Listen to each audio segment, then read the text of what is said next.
तो हम आज अन्नमय कोश से आनंदमय कोश तक कैसे पहुंचेंगे, कुछ हम उसको उस कॉन्वर्जेशन को इवॉल्व करने की कोशिश करेंगे। हमको स्टेप बाय स्टेप स्टार्ट करना पड़ेगा। और ये स्टार्टिंग कहाँ से होगी? सबसे पहले कि मेरी वाइब नहीं मैच होती, मुझे उनकी एनर्जी नहीं पसंद। तो अगर एनर्जी को डिफाइन करना हो एक फंडामेंटल तौर पर, तो व्हाट इज एनर्जी? एनर्जी अच्छी या बुरी नहीं है। उनके पास ये मेमोरी तक नहीं है पिछले 20, 30, 40 सालों की कि when was the last time I was so happy. But is it like a light switch button कि आपने बटन ऑन किया तो आप उस स्टेट में आ जाएंगे अवेयरनेस में? Is it like that simple? क्योंकि जब हम इवॉल्व करना शुरू करते हैं और हम ये सोचें कि हम एकदम से डिटैच होकर हम बुद्ध हो जाएंगे, नहीं, हम बुद्धू ही हैं, इंक्लूडिंग मी। थोड़े क्लियर साइंस बताइए that indicate that one needs to transform. Stress is the most beautiful mechanism God has given us. मैंने देख लिया कौन है, मैं ये नहीं हूं, क्योंकि मैंने उसको देख लिया कि यार सब कुछ एनर्जी है, देयर इज नो मैटर। और लाइफ कभी भी पूरी जिंदगी एक जैसी नहीं रहती, जिंदगी हमेशा अप एंड डाउन लेती रहती है। मतलब तो जब सब कुछ बढ़िया चल रहा है, this is the right time, this is the best time, this is the best time. कि एक अच्छा दोस्त आपकी जिंदगी में किसी बड़े अच्छे सर्जन से, किसी अच्छे बड़े डॉक्टर से कम नहीं है जी। मैं ट्रिगर जिस चीज से हुआ, मैं उस स्टेट में बना ना रहूं, दैट इज मोस्ट इंपॉर्टेंट। मैं उस स्टेट को अपना टेम्परामेंट और उसी स्टेट को अपनी पर्सनालिटी न बना लूं, that is more important. How does one identify कि वो इमोशनली नम हो रहे हैं?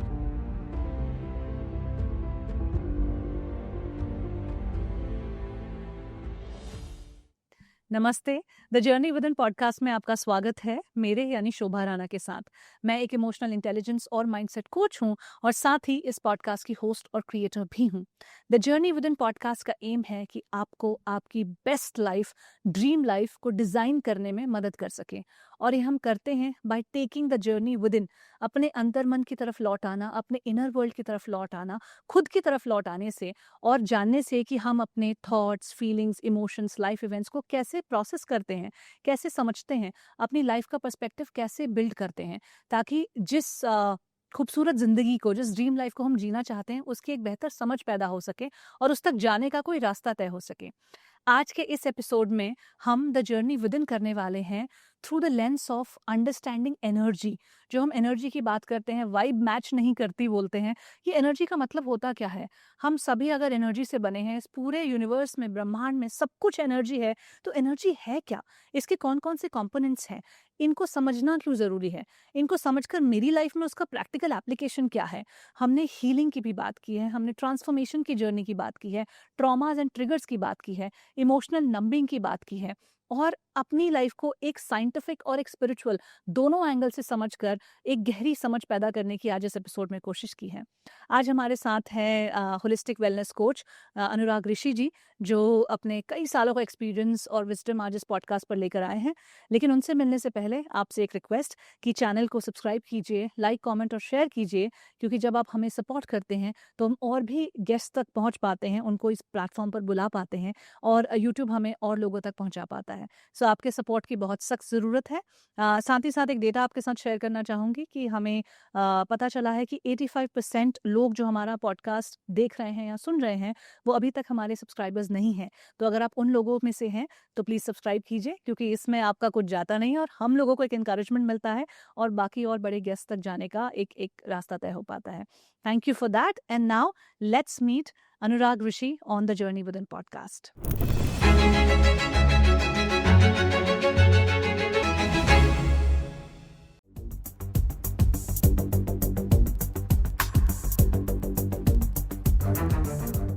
Thank you so much for having me here, thanks a lot. Anurag ji, आपको बहुत टाइम से मैं चाहती थी कि इस पॉडकास्ट पे आए। आप होलिस्टिक वेलनेस के बारे में बात करते हो। जितने ज़्यादा लोग होलिस्टिक वेलनेस को समझना चाहते हैं, उतने ही लोग हैं जो इसको लेके कंफ्यूज्ड हैं। तो सबसे पहले सिंप्लीफाई करते हैं कि होलिस्टिक वेलनेस होता क्या है? जैसे एक टर्म है, ये टर्म ही हमें बता रहा है, होलिस्टिक का मतलब है ओवरऑल, कि हर एक एस्पेक्ट में। अब जब हम ओवरऑल की बात करते हैं या होलिस्टिक की बात करते हैं, तो इसमें बहुत से ऐसे एस्पेक्ट्स हैं जिनको लोग जानते नहीं हैं, इसलिए हम होलिस्टिक को समझ ही नहीं पाते बेसिकली। और मुझे लगता है कि शायद हम आज उनकी बात करेंगे कि हम सिर्फ एक फिजिकल बॉडी नहीं हैं। हमें ऐसा लगता है कि हम फिजिकल बॉडी हैं, या हमें कोई हीलिंग की ज़रूरत होती है तो हम बॉडी को ही हील करना चाहते हैं, बॉडी के थ्रू ही हील करना चाहते हैं, लेकिन ऐसा नहीं है। हमारे अंदर बहुत सी ऐसी चीज़ें हैं जिनको अगर हम टैप इन करते हैं तो हम रियल में उस होलिस्टिक डेवलपमेंट, होलिस्टिक हीलिंग की तरफ बढ़ सकते हैं। जैसे अगर मैं इसको थोड़ा सा टेक्निकल टर्म्स में बताने की कोशिश करूं, या हमारे एंशिएंट इंडियन साइंसेस के हिसाब से, हम आज से लगभग 3000 साल पहले एक उपनिषद हुआ जिसमें जिनको तैत्तिरीय उपनिषद कहा जाता है। उस तैत्तिरीय उपनिषद में बताया गया कि हम पंच कोशों से बना हुआ एक पिंड है।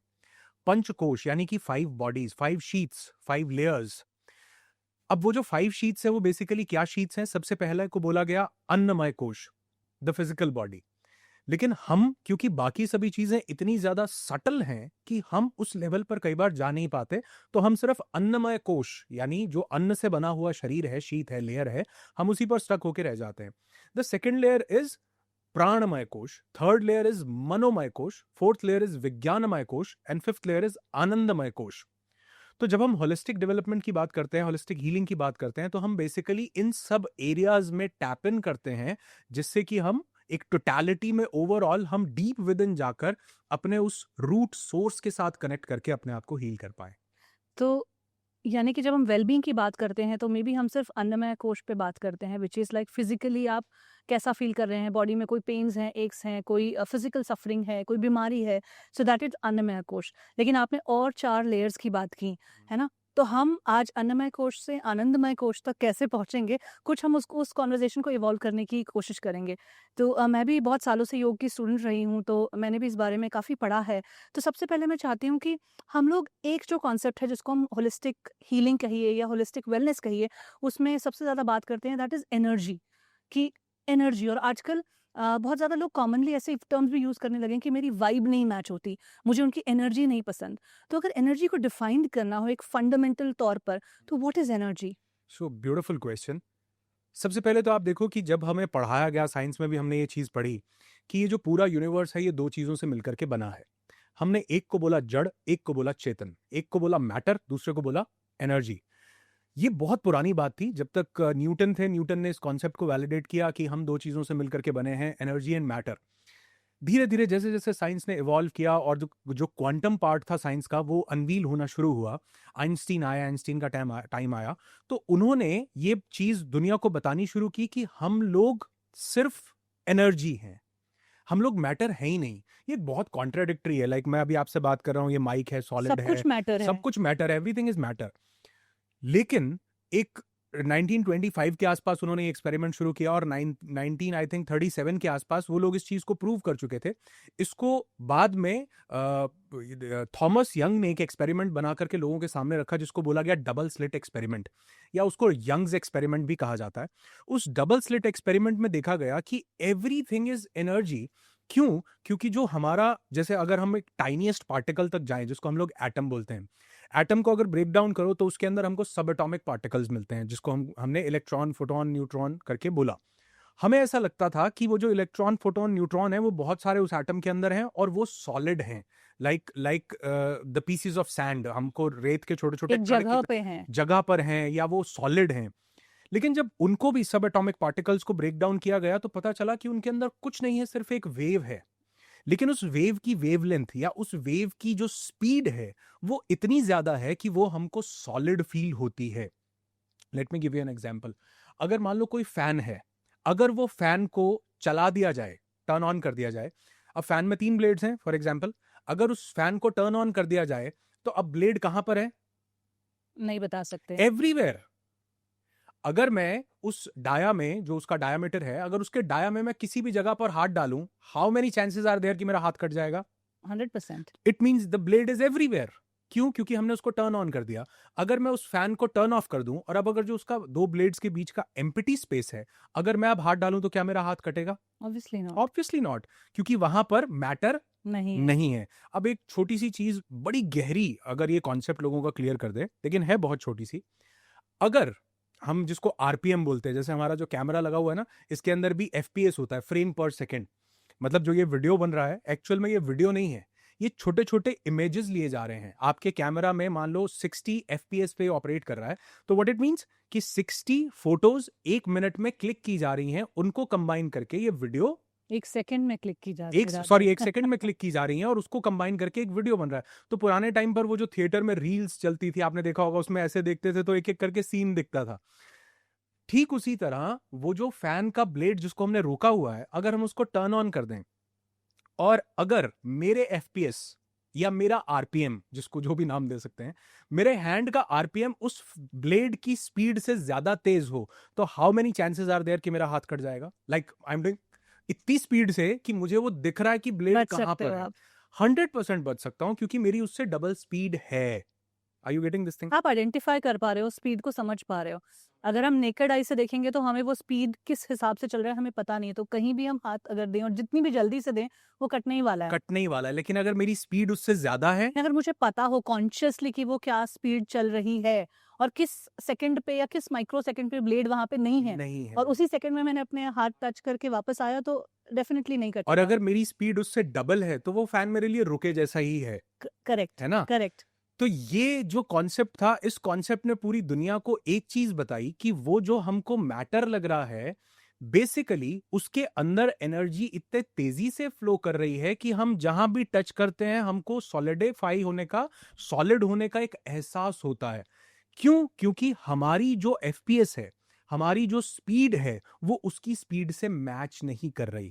इसीलिए वो लोग जो ध्यान में बहुत गहरे उतरे, कॉन्शियसनेस के लेवल पर बहुत गहरे गए, और उस गहरा जाने के लिए उन्होंने क्या किया? अपनी 5 सेंसेस को शट डाउन किया। क्योंकि ये जो बॉडीली एक्सपीरियंस है, इन 5 सेंसेस के पास वो कैपेबिलिटी नहीं है कि वो फैन की स्पीड से पार जा सकें। जैसे ही मैंने अपने आईज को क्लोज किया मेडिटेशन करने के लिए, जैसे ही मैंने सुनना बंद किया और मैं इनवर्ड मेरा ट्रांजिशन होना शुरू हुआ, जैसे ही मैंने मौन धारण किया, मैं चुप हुआ, मेरी बहुत सारी सेंसेस काम होने लगी। जैसे हम कई बार देखते हैं ना कि बहुत से ऐसे स्पीशीज हैं, बहुत से ऐसे इंसेक्ट्स होते हैं जिनको बारिश आने से पहले बारिश का पता चल जाता है। हमें अगर गूगल ना बताए तो हमें पता नहीं चलेगा, राइट? उनको कैसे पता चल जाता है? जिसके पास सेंस जितनी कम होती जाएगी, उसकी सिक्स्थ सेंस उतनी ज्यादा बढ़ती जाएगी। और आपने नोट भी किया होगा, बहुत से लोग जिनकी आंखें चली जाती हैं, उनके पास कुछ एक्स्ट्रा वो डिवाइन सुप्रीम बीइंग दे देता है। उनके गले में सुर आ जाएगा, उनकी जो सेंसिंग एबिलिटी है बड़ी अच्छी हो जाएगी। क्यों? एक सेंस कट डाउन हुई तो हमने वो जो एनर्जी, वो कहीं और ट्रांसफॉर्म हो जाती है। हमारे पास एक बैटरी है, इन्वर्टर होता है ना, जैसे बैटरी है, उसकी कैपेसिटी सपोज कीजिए 1000 वॉट है। अब हमने ये सब लाइट्स ऑन कर रखी हैं और हमको एक मेन स्टूडियो लाइट जो 1000 वॉट की है वो जलानी है। ये लाइट नहीं जल पाएगी अगर बाकी सब लाइट्स जल रही हैं, क्योंकि उसकी पूरी कैपेसिटी वहां यूज हो रही है। लेकिन अगर मैं बाकी सभी लाइट्स को कट डाउन करता हूं तो मैं इस की लाइट को पूरा main light- फोर्स वहां पे आ जाएगा उस लाइट का। तो हमारी जो पूरी एनर्जी हमारी सेंसेस से सुनने में, बात करने में, बक करने में, ऑब्जर्व करने में जो सारी एनर्जी लगी है, जब हम उसको इनवर्ड शांत करते हैं तो वो एनर्जी, वो सिक्स्थ जो एनर्जी गेटवे है, वहां पर जाकर हिट करना शुरू करती है।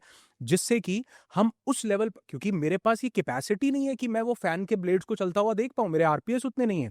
लेकिन जो कॉन्शियसनेस है, जो हमारी चेतना है, उसकी जो एनर्जी है, जब हम उसके साथ कनेक्ट करते हैं तो हम महसूस कर पाते हैं कि, और इसीलिए मैं अक्सर ये बात बोलता हूं कि जब गौतम बुद्ध अपना ध्यान करके, जब उनको कहते हैं ज्ञान प्राप्त हुआ, तो उनके सबसे पहले शब्द थे गहा करा का दित्तोसी पुनः गहम न कहासी। O house builder, you have seen. घर बनाने वाला, देख लिया गया, पुनः गहम न कहासी। अब दोबारा मेरा आवागमन नहीं है, क्योंकि देखने वाला देख लिया गया। Correct, I am conscious about the consciousness. Right. मैंने देख लिया कौन है, मैं ये नहीं हूं, क्योंकि मैंने उसको देख लिया कि यार सब कुछ एनर्जी है, देयर इज नो मैटर।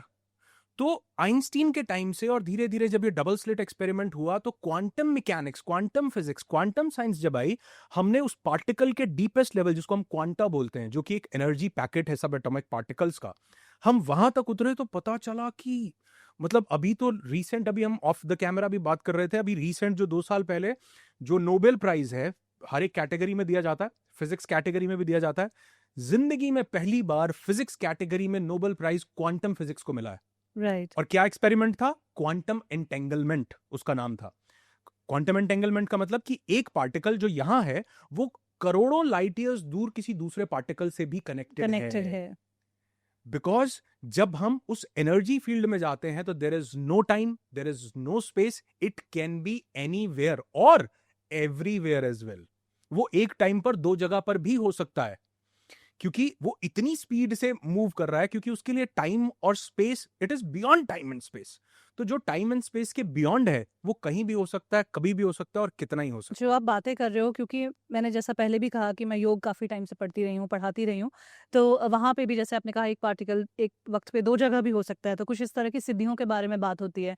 जो हमारे कुछ ऋषिज थे उनके पास ऐसी सिद्धियाँ थी कि वो एक वक्त पे कई जगह पे सीन्स देख सकते थे, मतलब वो वहाँ उनकी कॉन्शियस प्रेजेंट हो सकती थी। फिजिकल फॉर्म में वो यहीं पर हैं, इसी कमरे में हैं, इसी कुर्सी पे बैठे हुए हैं या इसी आसन में बैठे हुए हैं, लेकिन उनकी कॉन्शियसनेस कई जगहों पर ट्रैवल करके वापस आ जाती है। और आपने कहा कि जैसे इंसेक्ट्स को पता चल जाता है बारिश आने वाली है। ये सिर्फ इंसेक्ट्स की कॉन्शियसनेस ही, मुझे लगता है अगर हम अपनी भी हिस्ट्री में जाएँ, अगर हम अपने ऋषियों पे जाएँ या अगर हम आज से ज़्यादातर नहीं 100 150 साल पहले भी चले जाएँ तो बहुत ज़्यादा लोगों को पता चल जाता था। इनफैक्ट जो खेती करते हैं फार्मर्स हैं, उनको पता चल जाता है कि कब बारिश होने वाली है या 3 दिन में मौसम कैसा होने वाला है, because you are connected to the nature at that level. जब हम आज इतने डिस्ट्रैक्टेड हैं कि हमें हमें इन सब चीज़ों को फंडामेंटल तौर पर समझना पड़ रहा है। तो आपने एनर्जी को डिफाइन किया। देखिए एनर्जी जो मुझे भी समझता है, जैसे हमने कुछ साइंस की भी बात की, तो दो लेवल्स पे इसकी बात करते हैं। एक तो साइंटिफिक लेवल पर है जो एनर्जी को जैसा आपने बताया एटम है, वेव है, फ्रीक्वेंसी है, वाइब्रेशन है।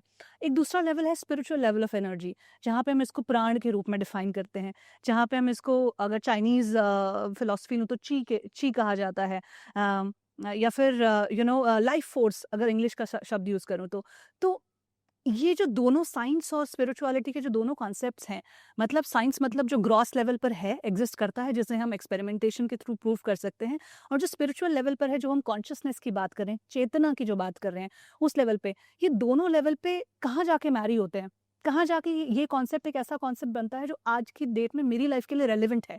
मतलब ये जानना बहुत अच्छी बात है, ये कॉन्सेप्ट पता होना बहुत अच्छी बात है, बट मेरी लाइफ में इसका क्या यूसेज है। अगर एनर्जी के बेसिस पे मैं डिसाइड करती हूँ कि मुझे किसी की एनर्जी पसंद आएगी या नहीं आएगी, मुझे खुद की एनर्जी लो लग रही है, हाई लग रही है, नेगेटिव लग रही है, वाइब्रेशंस नहीं मैच हो रही है, अगर इस वाइब के बेसिस पे मैं इतने डिस्टेंस बना रही हूँ, तो इसका पूरा ये कहाँ पे आके कॉन्सेप्ट कंसोलिडेट होता है एक इंडिविजुअल के लिए। अमेजिंग। और मैं इसको एक छोटा सा एग्जाम्पल कोट करके समझाना चाहूंगा। सपोज अभी आप एक जगह पर हो जिसको हम नाम देते हैं पॉइंट ए। आपको जाना है पॉइंट ए से 1 किलोमीटर पीछे। ठीक है, पॉइंट ए से 1 किलो, वहां कोई रास्ता नहीं है, लेकिन उसका दूसरा रास्ता बना हुआ है जो कि पॉइंट ए से होकर के पूरे अर्थ का, ग्लोब का पूरा चक्कर लगाकर पॉइंट बी तक पहुंचेगा, जो कि आपसे जस्ट 1 किलोमीटर पीछे है। यानी डिस्टेंस कितना हुआ? बहुत थोड़ा। लेकिन क्योंकि वहां रास्ता नहीं है, हमको वो रास्ता विजिबली जो दिख रहा है वो आगे की तरफ दिख रहा है, तो हम उस आगे के रास्ते पर चलकर उसको पूरा पार करके पीछे से पहुंचेंगे। ये जो आगे से चलने का रास्ता है, this is what science is doing. और वो जो पीछे 1 किलोमीटर जंप करना था, वो स्पिरिचुअलिटी वो कर रही थी। ये मैं आपको थोड़ा सा और इसको डिटेल में सो जाकर के बताता हूँ। पावरफुल। अगर इसको हम सच में अभी जैसे आप जो प्लेसमेंट बता रहे हो, मैं उसको अपने माइंड में प्ले कर रही हूँ, तो इतना पावरफुल है ये स्टेटमेंट और एग्जाम्पल जो आपने दिया कि एकदम से समझ में आता है कि how science and spirituality are coming together to solve a problem for me. और ये मैं इसलिए नहीं कह पा रहा हूं क्योंकि मैंने ये कहीं पढ़ा है या मैंने सुना है। मैं डेली बेसिस पर हजारों लाखों लोगों को एक्सपीरियंस करता हूं। जैसे मैं इवेंट की भी बात कर रहा था, लोग आते हैं तो वो अपनी आंखों के सामने मैंने एक्सपीरियंस किया है। जो हम सुनते थे कि ये ऋषि होते थे, ये मुनि होते थे, ये साधु होते थे, वो लोग, वो एक्स्ट्रा सेंसरी परसेप्शन जिनको हम ईएसपी बोलते हैं, जिनकी आप बात कर रहे थे, चाहे वो क्लेयरवॉयंस हो, क्लियर कॉग्निशन हो, टेलीपैथी हो, इन सब के बारे में। तो लोग जब उस रेल्म में जाते हैं, मेडिटेटिव एक्सपीरियंस में जाते हैं, नो मैटर व्हाट उसने जिंदगी में कभी मेडिटेशन किया हो या न किया हो, वो 3-4 दिन के अंदर ये एक्सपीरियंस करने लगते हैं कि उनको पहले से कई चीजों का आभास होने लगता है, कुछ मैसेजेस आने लगते हैं, कुछ डिवाइन लोग उनको आकर के कुछ चीजें बताने लगते हैं जो लाइफ के बहुत सारे ब्लॉकेजेस हैं उनको ओपन कर देता है। खैर, अगर हम इस टॉपिक पर वापस आए, तो अगर वो जो लोग हमारे जो एंशियंट टाइम्स में हुए, जो योगीज हुए, उन्होंने एक बहुत खूबसूरत बात बोली। उन्होंने बोला, यथा ब्रह्मांडे तथा पिंडे, जो इस ब्रह्मांड में है वही इस पिंड में है। और आपको मैं इसके इतने एग्जाम्पल्स दे सकता हूं। गैलीलियो गैलीली को तो हुए कितने, मतलब कुछ ही साल हुए, मतलब एक एक टाइम लिमिट मेरे ख्याल 1400-1500 के आसपास गैलीलियो गैलीली हुए, जिन्होंने टेलीस्कोप उन्होंने देखकर। गैलीलियो गैलीली से पहले तो हमें लगता था कि यार ये सन जो है ये हमारे चक्कर लगा रहा है, ये आया ये गया, रोज आता है रोज जाता है। पहली बार तब पता चला कि sun is not revolving around the earth, that earth is revolving around the sun. पहली बार हमें कब पता चला? जब उन्होंने वो देखा ब्रह्मांड के अंदर। लेकिन जो लोग हमारे अंदर उतरे, उन्होंने तो अंदर उतर के बताया कि ये नवग्रह हैं, हमारे यहाँ हजारों साल पहले नवग्रह के मंदिर बना करते थे। जब स्पेस में ट्रेवल करने के लिए पॉसिबिलिटी नहीं है, तो आपको कैसे पता चल रहा है कि ये बृहस्पति है, ये जुपिटर है, ये सन है, ये मून है, ये मार्स है, ये सैटर्न है, और सैटर्न के अराउंड रिंग है? ये कैसे पता चल रहा है? सैटर्न के अराउंड जो लेयर है वो 8 शेप लेती है। 8 नंबर क्यों दिया गया सैटर्न को? वो उन्होंने अंदर उतर के जाना। और ये कहाँ अंदर उतर के जाना उन्होंने? बहुत अच्छी बात है। जब हम अभी स्टार्ट कर रहे थे तो मैंने एक चीज की बात की कि ये जो फिजिकल बॉडी है, जिसको हमने फिजिकल बॉडी समझा, ये बेसिकली 5 लेयर्स से बना हुआ एक पिंड है, जिसमें सबसे जो ग्रॉस लेवल पे जो हमें दिख रहा है दैट इज आवर अन्नमय कोश, फिजिकल बॉडी। लेकिन जो इसके अंदर की कुछ लेयर्स हैं, जिसको हमने प्राणमय कोश, मनोमय कोश, विज्ञानमय कोश और आनंदमय कोश बोला, तो जब हम उन लेयर्स में धीरे धीरे टैप इन करना स्टार्ट करते हैं, तो धीरे धीरे हम उस ब्लिस बॉडी जिसको बोला, या निर्वाण शरीर हमने उसको बोला, हम उस तक धीरे धीरे टैप इन कर पाते हैं। और ये आज कोई ऑकल्ट या कोई सूडो साइंस नहीं है, बल्कि एक ऐसी प्रैक्टिस है जिसको हम लोग तो डेली रूटीन में हम लोग तो प्रैक्टिस करते हुए न सिर्फ खुद करते हैं, बल्कि सैकड़ों हजारों लोगों को देखते हैं। तो इसके लिए हमें टैप इन करना पड़ता है अन्नमय कोश से प्राणमय कोश में। अब ये कैसे होता है? प्राणमय कोश से मनोमय कोश में ये कैसे होता है? उसका एक प्रॉपर मेथड है। मनोमय कोश से विज्ञानमय कोश में, तो हर एक चीज के जब हम मेथड्स को फॉलो करते हैं, जैसे फॉर एग्जांपल एक चीज मैं आपको बताता हूं। अन्नमय कोश हमारी फिजिकल बॉडी है, उसके बाद आता है प्राणमय कोश, जिसमें हमारी 72,000 नाड़ियां प्रवाहित हो रही हैं हमारे प्राणमय कोश में। उन्हीं 72,000 नाड़ियों में हमारे शरीर को रेगुलेट करने वाले 7 चक्रास भी हैं। उन्हीं 72,000 नाड़ियों में ईथर नाम का एक तत्व, जिसको आज मॉडर्न मेडिकल साइंस या क्वांटम साइंसेस डिस्कवर कर रही हैं कि ये ईथर जो है, जिसको हमने आकाश तत्व बोला है, ये ईथर जो है ये हमको चलाए हुए है। तो हमने ये हजारों साल पहले जाना कि ये ईथर तत्व, जिसको हमने प्राण ऊर्जा बोला। आज आप देखोगे ब्रेथ की बहुत बात होती है, और मैं अक्सर ये एग्जांपल भी कोट करता हूं कि breath is not the only life force, means breath is the life force, but जैसे हमारा ब्लड है, तो ब्लड में कितने कंपोनेंट्स होते हैं? एक एमेच्योर के लिए या एक वो इंसान जो किसी मेडिकल फील्ड को नहीं जानता, उसके लिए ब्लड इज ब्लड। लेकिन एक डॉक्टर को पता है कि इसके अंदर WBCs भी हैं, इसके अंदर RBCs भी हैं, इसके अंदर प्लेटलेट्स भी हैं, उसके अंदर कितने सारे कंपोनेंट हैं। क्या अगर किसी एक आम आदमी को वो ब्लड दिया जाए, वो क्या उसमें से प्लेटलेट्स और वो सब कुछ निकाल सकता है? उसके लिए पॉसिबल ही नहीं है नेकेड आइज से वो देखना। ठीक वैसे ही जो हम सांस ले रहे हैं, जिसको हमने श्वास बोला, इस श्वास के अंदर आकाश तत्व अलग है, इस श्वास के अंदर प्राण तत्व अलग है, जो इसके साथ प्रवाहित कर रहा है। और इसका सबसे बड़ा एग्जाम्पल आप देखोगे शोभा, तो वो ये है कि जब भी एक इंसान इस दुनिया से चला जाता है, उसकी प्राण मुक्ति निकल गए, उसके बाद कितनी भी ऑक्सीजन उसको दो, वो वापस से खड़ा नहीं हो पाएगा। मैं ये नहीं कह रहा हूं ऑक्सीजन हमें नहीं चलाती है, लेकिन जो ये प्रकृति हमें ऑक्सीजन दे रही है, उस ऑक्सीजन के अंदर एनर्जी भी है, जिसको हमने ची बोला, लाओ त्जू ने उसको ताओ बोला, उसी को हमने वाइटल फोर्स बोला, और उसी के साथ ये ईथर एलिमेंट भी है, जो हमारे मनोमय कोश और आनंदमय कोश तक को भी प्रभावित कर रहा है। लेकिन उसको नेकेड आइज से देख पाना हमारे लिए पॉसिबल नहीं है, उसको हम एक्सपीरियंस कर सकते हैं through certain meditations and other practices. श्वास का भी बेसिकली 2 लेवल्स पे हम एक तरह से डिवाइड कर सकते हैं। One is the gross level, जो कि फिजिकली ऑक्सीजन जो है O2 जो है वो जा रही है, and the second is the subtle level, जो आप देख नहीं सकते, छू नहीं सकते, पकड़ नहीं सकते, बट दैट लाइफ फोर्स जिसकी हम बात कर रहे थे अभी की प्राण शक्ति। तो ये स्पिरिचुअल और जो साइंस के दोनों का जो एक अमेलगमेशन है, ये आज की डेट में हम लोग यूज कर रहे हैं to solve a lot of human problems, जो आज की डेट में मेरी लाइफ में फिजिकल एलिमेंट्स हैं, मेंटल हैं, इमोशनल हैं, स्ट्रगल्स हैं, इनको हम कैसे सॉल्व करें with all of these understanding of all this, कि साइंस के साथ साथ स्पिरिचुअलिटी का एंगल भी बहुत इंपॉर्टेंट होता जा रहा है। और मुझे लगता है जो आने वाला टाइम है, अगले 5 सालों में, इस पे और ज़्यादा रिसर्च भी होने वाली है और ज़्यादा फॉलोअर्स भी बढ़ने वाले हैं, क्योंकि ओनली साइंस आई थिंक जो जैसा आपने कहा कि एक रूट तो वहाँ से भी बनता है, लेकिन एक रूट और बनता है जिसके लिए आई थिंक अब ज़्यादा काम हो रहा है। तो हम एनर्जी के बारे में बात कर रहे थे, प्राण को हमने समझने की कोशिश की, सटल लेवल पर भी समझने की कोशिश की। नाउ अगर एनर्जी का कॉन्सेप्ट जो है, जो एनर्जी है इतनी इंपॉर्टेंट है और इतनी सेक्रेड है ना, मेरी बॉडी में इतने सारे फंक्शनैलिटीज़ को चला रही है, एंड बॉडी के बाहर मेरे रिश्ते कैसे होंगे, मेरा माइंडसेट क्या होगा, मेरे गोल्स कैसे दिखेंगे, मुझे पर्पस की समझ कैसे होगी, लाइफ में क्या करना है, ये सब भी एक तरीके से गवर्न कर रही है, राइट, कि मैं किन लोगों के साथ कनेक्टेड फील करूंगी या नहीं फील करूंगी। तो जो एनर्जी है, इसका नेचुरल फॉर्म क्या है, और ये अपने नेचुरल फॉर्म से एक डिविएटेड फॉर्म, जिसे हम नेगेटिव एनर्जी कहते हैं, उसमें कैसे चली जाती है, क्यों एनर्जी नेगेटिव हो जाती है, कैसे आइडेंटिफाई करेंगे? अमेजिंग, पहले तो बहुत अच्छा क्वेश्चन है आपका, लेकिन इस पर मैं आपको एक छोटी सी चीज़ ज़रूर बताना चाहूँगा। देखिए, जब हम एनर्जी की बात करते हैं, एनर्जी अच्छी या बुरी नहीं है। हम ऐसा नहीं कह सकते कि ये एनर्जी बुरी है, नेगेटिव एनर्जी है, ये पॉजिटिव एनर्जी है। हम उसको मतलब ऐसा डिफाइन तो करते हैं, लेकिन energy in itself is not a good और bad thing. It's just energy. It's just energy. हम कहां पर हम डिविएट होना शुरू हो जाते हैं, हम वापस से एक ही चीज से सब चीजों को अगर कनेक्ट करके देखें, हमने जितना अपने आप को बॉडी समझा उतना ज्यादा हम इस एनर्जी से डिविएट होने लग जाएंगे। जितना मैंने इसे मैटर समझा उतना ज्यादा मैं इस मैटर के साथ कनेक्ट होना शुरू हो जाऊंगा, और जितना मैंने इससे डिस्टेंस बनाने की कोशिश की उतना मैं इससे लिबरेट होता जाऊंगा। अगर सिंपल टर्म्स में इसको समझने की कोशिश करें तो आप ऐसा देखो कि हम हर चीज बॉडी के लिए कर रहे हैं, हमारे सारे प्लेजर्स बॉडी से एसोसिएटेड हैं, हमारी जिंदगी की हर एक अचीवमेंट हम बॉडी के लिए कर रहे हैं। इनफैक्ट आज मैं लोगों को पूछता हूं कि आप लास्ट टाइम खुश कब हुए थे, तो वो कहते हैं सर परसों हुआ था। मैं कहा नहीं, आनंद आया हो, ब्लिस बिल्कुल। कब लास्ट खुश? कई बार हम मेडिटेशंस करते हैं तो आप हैरान हो गए, लोग सीधा अपने बचपन में चले जाते हैं। उनके पास ये मेमोरी तक नहीं है पिछले 20 30 40 सालों की कि when was the last time I was so happy. मेरे पास ये मेमोरी नहीं है। उनको 40 साल पुरानी बात याद आती है जब वो बहुत खुश थे। मतलब क्या इन 40 सालों में ऐसा कुछ हुआ नहीं? कुछ नहीं हुआ। और अगर नहीं हुआ तो क्या आपने इतनी अनकॉन्शियस लाइफ जी? क्योंकि हमने कॉन्शियसली कभी अपनी लाइफ को जीने की कोशिश ही नहीं की।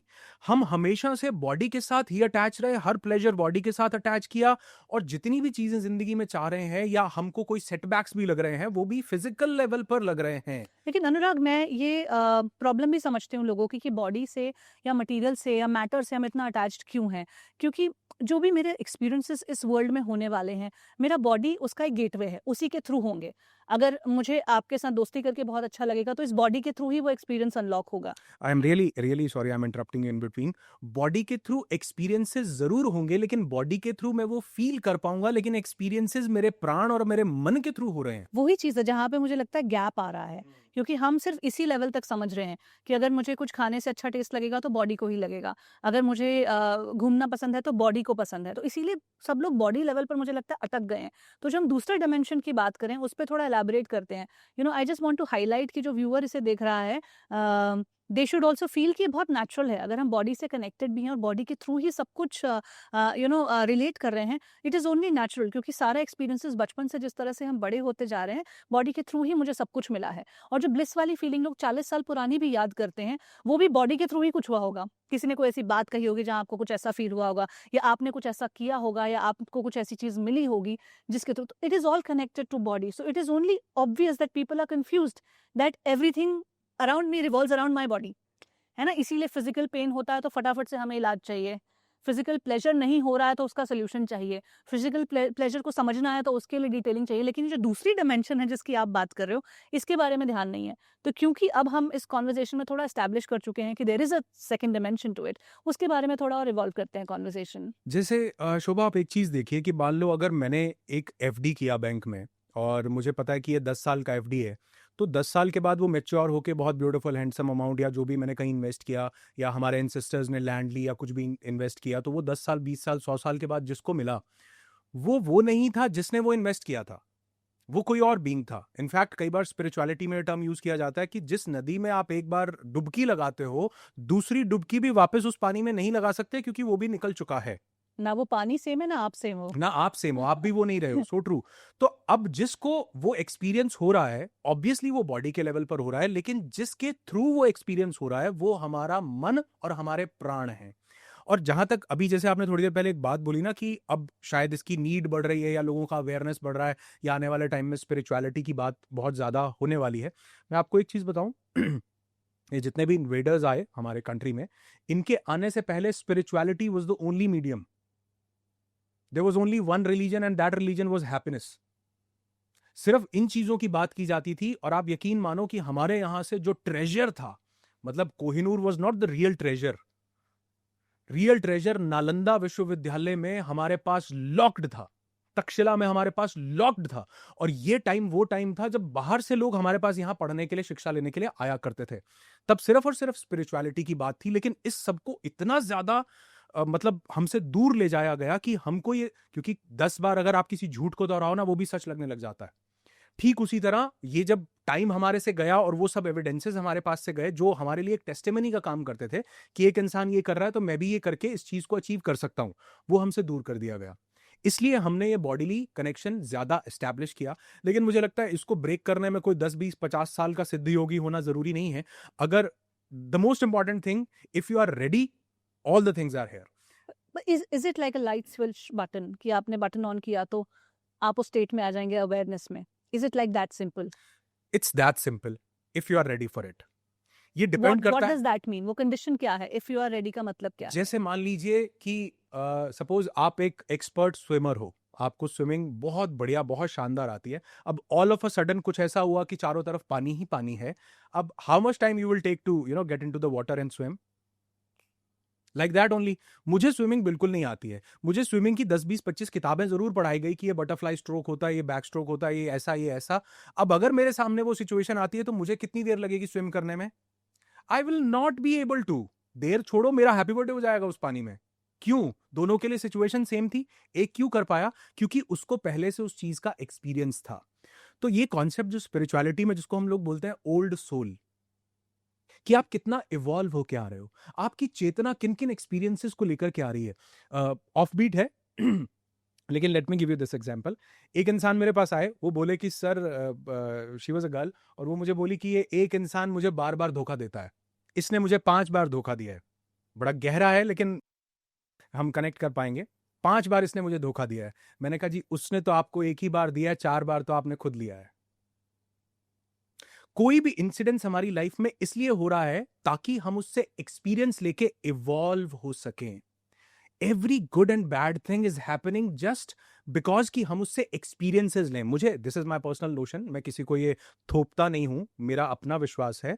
मुझे लगता है कि इस रेल्म में हम लोग कुछ एक्सपीरियंसेस लेने आए हैं। हमारी सोल इवॉल्व होने आई है सोल के लेवल पर, कि वो अपने सोर्स के साथ कनेक्ट हो सके। और उसके कनेक्शन के लिए मुझे बहुत सारी चीजों से डिटैच होना पड़ेगा, बहुत सारी चीजों से लर्निंग लेनी पड़ेगी। और वो लर्निंग लेने के लिए अब भगवान स्वयं तो मेरे आगे प्रकट नहीं होंगे, वो मुझे एक्सपीरियंसेस देते हैं, मुझे माध्यम। मीडियम्स बनते हैं, माध्यम बनते हैं। उन माध्यम को अगर मैं पेन से एसोसिएट करता हूं तो मैं इमोशनल ट्रॉमा में जाता हूं। अगर मैं उसको लर्निंग से एसोसिएट करता हूं तो मैं विजडम की तरफ जाता हूं।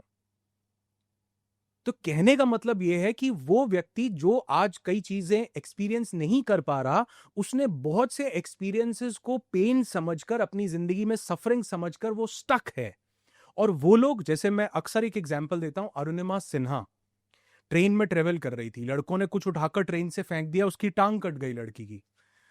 अब वो चाहती तो वो सुसाइड कर ले, वो कहती मेरा तो लाइफ खत्म हो गया, मैं क्या करूं। लेकिन वो उठी वापस और उसने कहा कि अब मैं माउंट एवरेस्ट चढ़ करके दिखाऊंगी कि मैं वीक नहीं हूं। And she climbed mount Everest. उसके बाद किलोमंजारो, उसके बाद और बहुत सारे पीक्स उसने। तो ये चेतना कहां से आई? कि बहुत सारी चीजों से हमारी सोल इवॉल्व होती हुई आई है, लर्निंग लेती हुई आई है, पेन लेती हुई नहीं आई। इसीलिए कहीं ना कहीं जो टर्म है ना, जो होता है अच्छे के लिए होता है, ये हर कोई व्यक्ति नहीं समझ सकता। लेकिन अभी बहुत सारे लोग हैं अनुराग जो इस पेन और ट्रॉमा की साइकिल में फंसे हुए हैं। जैसा आपने कहा कि 5 बार धोखे मिले उन्हें और वो उसी साइकिल के रेपिटेशन में अटके हुए हैं लोग। तो ट्रॉमा को भी थोड़ा समझने की कोशिश करते हैं। हमने समझा कि एनर्जी सिर्फ एनर्जी है, ना पॉजिटिव है ना नेगेटिव है। तो हम उसको कैसे चैनलाइज करें अपने ट्रॉमा को बेटर अंडरस्टैंड करने में? और हीलिंग क्या होता है? एक फंडामेंटल लेवल पे अगर हीलिंग को हम समझें तो क्या ये सिर्फ एक पेन फ्री स्टेट है, एब्सेंस ऑफ पेन है, या फिर कोई एक प्रोफाउंड इंटरनल शिफ्ट है, प्रोफाउंड इंटरनल ट्रांसफॉर्मेशन है जो आपके लिए और कुछ अलग तरीके के एक्सपीरियंसेस अनलॉक करेगा? देखिए, मैं अगर पहले हीलिंग की बात करते हैं हम लोग, फिर ट्रॉमास की बात करते हैं। हमें ऐसा लगता है कि हम जीरो पर हैं और हमें हीलिंग के लिए 10 20 50 100 कदम आगे बढ़ना पड़ेगा। मतलब हम जीरो पर हैं और हमें 100 पे जाना पड़ेगा, which is a very difficult task. लेकिन हीलिंग हमारी एक नेचुरल स्टेट है, जिसको साइंस ने बोला होम्योस्टेसिस। होम्योस्टेसिस का मतलब क्या है? कि हमारी बॉडी के पास एक ऐसी नेचुरल एबिलिटी है जो इसको बिल्कुल नेचुरल स्टेट में रख सकती है। अब जब हम हीलिंग की बात करते हैं तो यहां से एक चीज समझ में आएगी कि हमको हीलिंग के लिए 100 स्टेप्स आगे नहीं जाना। हम खुद 100 स्टेप्स पीछे हुए हैं, हमको जीरो पे आना है। अगर हम ये सोचेंगे कि बहुत सारे नए स्टेप्स मुझे लेने हैं तो मेरे लिए हमेशा ये डिफिकल्ट टास्क रहेगा। लेकिन जब मैं ये समझूं कि मैं तो अपनी नेचुरल स्टेट पे जीरो पे ही वापस आ रहा हूं, सिर्फ जो कुछ एक ट्रॉमास या कुछ एक जो इमोशंस या कुछ एक ऐसी सफरिंग्स जिनको मैंने स्टक कर लिया माइंड और बॉडी में, सिर्फ उनको रिलीज करना है। और जब हम उनको रिलीज करते हैं, देयर आर वेज कि हम उनको कैसे रिलीज कर सकते हैं। जब हम उनको रिलीज करते हैं तो हम वो 100 स्टेप्स ऊपर नहीं लेते, बल्कि हम अपनी नेचुरल स्टेट में आ सकते हैं, जिसको हम लोग बेसिकली हीलिंग बोलते हैं। तो जो हमारा नेचुरल स्टेट है, जैसे मैं अभी कुछ देर पहले आपसे एनर्जी की नेचुरल स्टेट की भी बात कर रही थी कि वो क्या है। तो एनर्जी का नेचुरल स्टेट एक easy, healed, free from pain, ऐसा कुछ वर्जन है। बट जो पेन आ गया है, आप कह रहे हो कि वो आप 100 स्टेप्स पीछे चले गए, आपको नेचुरल स्टेट में वापस आना है, विच इज एट ईज। ये आप कह रहे हो, राइट? सो हीलिंग का जो कंपोनेंट है, क्या वो सिर्फ इस पेन को खत्म कर देना है, या इस पेन का ना होना है, या फिर कुछ ऐसे प्रोफाउंड इंटरनल शिफ्ट्स हैं, कुछ ऐसे गहरे भीतरी बदलाव हैं जो हीलिंग को डिफाइन करते हैं? होता क्या है? मतलब I want to understand a at the gross level. Physical level पे आपने बात की होम्योस्टेटिस का है कि हमारा नेचुरल स्टेट क्या है, और बॉडी के अंदर वो कैपेसिटी है। हम बॉडी की बात कर रहे हैं, बट हीलिंग जो है वो बहुत सारे लेवल्स पर होती है। बॉडी की भी होती है, माइंड की भी होती है, इमोशंस की भी होती है, बहुत सारी सिचुएशंस लाइफ में उसकी हीलिंग होती है। तो how how do we understand all this? So beautiful. सबसे पहले तो इसमें आपके 4 क्वेश्चंस हैं। सबसे पहले वाले क्वेश्चन पर आते हैं। मैं बहुत कोशिश कर रही हूँ ऐसा सीखने की। मुझे कभी-कभी कमेंट्स भी आते हैं कि आपके क्वेश्चंस थोड़े लंबे हो जाते हैं, लेकिन मैं उस थॉट में चली जाती हूँ और थोड़ा डीप चली जाती हूँ, तो इट बिकम्स लॉन्गर। तो I would like to apologize to my its audiences completely also. Okay. तो सबसे पहले हम उस बात पर आते हैं जहां पर आपने कहा कि पेन को खत्म करना है। नहीं, हमें पेन को खत्म नहीं करना। मैं एक एग्जांपल देता हूँ इसके लिए। मेरा एक दोस्त था, एक दिन वो गायत्री मंत्र का जाप कर रहा था, तो मैंने उससे पूछा, मतलब वे बैक, मैंने उससे पूछा, मैंने कहा ये जो तुम मंत्र कर रहे हो, इससे क्या भगवान तुमको दिक्कत नहीं देगा? He gave me a very beautiful answer. उसने मुझे बोला, दिक्कतें तो आएंगी, लेकिन इससे मुझे उनको सहन करने की शक्ति मिल जाएगी। हमें पेन को खत्म नहीं करना, हमें उससे कैसे डिटैच होना है, हमें ये सीखना है। और हमारे यहाँ पर तो अगर हम हीलिंग की बात करें शोभा, तो आप ये देखोगे कि शल्य की चिकित्साएं हुई, सुश्रुत की चिकित्साएं हुई, या और बहुत सारे भाव प्रकाश की चिकित्साएं हुई। ये लोग लोगों की सर्जरीज कर दिया करते थे, उनको उनके उस पर्टिकुलर पेन से डिटैच करके। और ये मैं हजारों साल पहले की बात कर रहा हूं।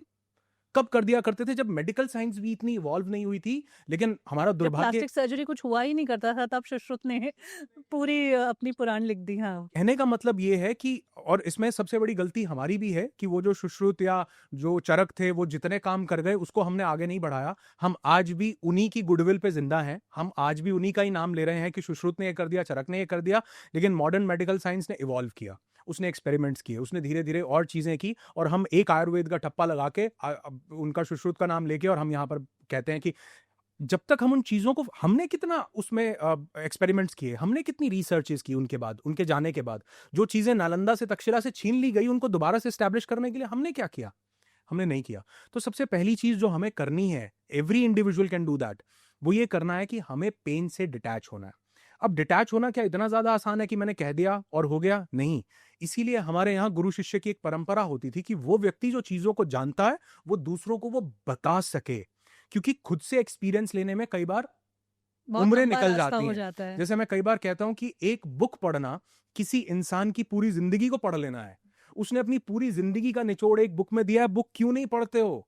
और अगर आपने 10 लोगों की किताबें पढ़ी, समझो 10 फिलोसोफर्स की, 10 ब्यूटीफुल सोल की, 10 पावरफुल थिंक टैंक्स की, आपने एक्सपीरियंस को आपने इतनी जल्दी एब्जॉर्ब कर लिया। तो ठीक उसी तरह हमारे पास सबसे पहली चीज जो एक अच्छा गाइड या टीचर किसी को बता सकता है, जो मैं एक गाइड या टीचर नहीं हूं, लेकिन हाँ, आपके पॉडकास्ट के माध्यम से अगर कोई ये व्यक्ति समझना चाहे, तो सबसे पहली चीज कि बहुत सारे इमोशंस, बहुत सारी ऐसी चीजें जो हमारे सरफेस लेवल पर हैं, उनको हमको एक डिस्टेंस से देखना पड़ता है। अब हम उनको डिस्टेंस से क्यों नहीं देख रहे हैं, वापस से कनेक्ट करते हैं, क्योंकि हम बॉडी के साथ इतने ज्यादा एसोसिएटेड हैं कि मुझे हर एक पेन मेरा ही पेन लगता है। मुझे लगता ही नहीं कि मुझ में और उस पेन में कोई डिस्टेंस है। डिस्टेंस है, वो एक ही है। एक ही है। अगर मेरी आंखों के सामने ऐसे कोई बुक रख दी जाए, तो कितने चांसेस है मैं उसको पढ़ पाऊंगा? और अगर मैं उसको यहां रखूं तो बहुत क्लियरली पढ़ पाऊंगा। आचार्य रजनीश ने इसके ऊपर एक बहुत खूबसूरत एग्जाम्पल दिया है। उन्होंने कहा है कि एक इंसान का दोस्त था, उसके फ्रेंड के घर में कोई मिस हैपनिंग हो गई, और वो वहां पर उनके घर पर जाता है। वो दोस्त उसका रो रहा है, बहुत परेशान है। वो कह रहा है, कोई बात नहीं, रो मत, आत्मा अमर है, शरीर नश्वर है, ये तो होता है, अच्छा लोक मिलेगा, ये वो सब बातें करके वापस आ जाता है। 10 ही दिन के बाद वो जो पहला दोस्त था, उसके घर कोई कैजुअलिटी हो गई। अब ये रो रहा है और वो आके बता रहा है, आत्मा अमर है, शरीर नश्वर है। जब हम किसी चीज को डिस्टेंस से देखते हैं ना, तो डिस्टेंस से हम उस चीज से डिटैच हो जाते हैं। और एक क्लैरिटी इमर्ज होती है।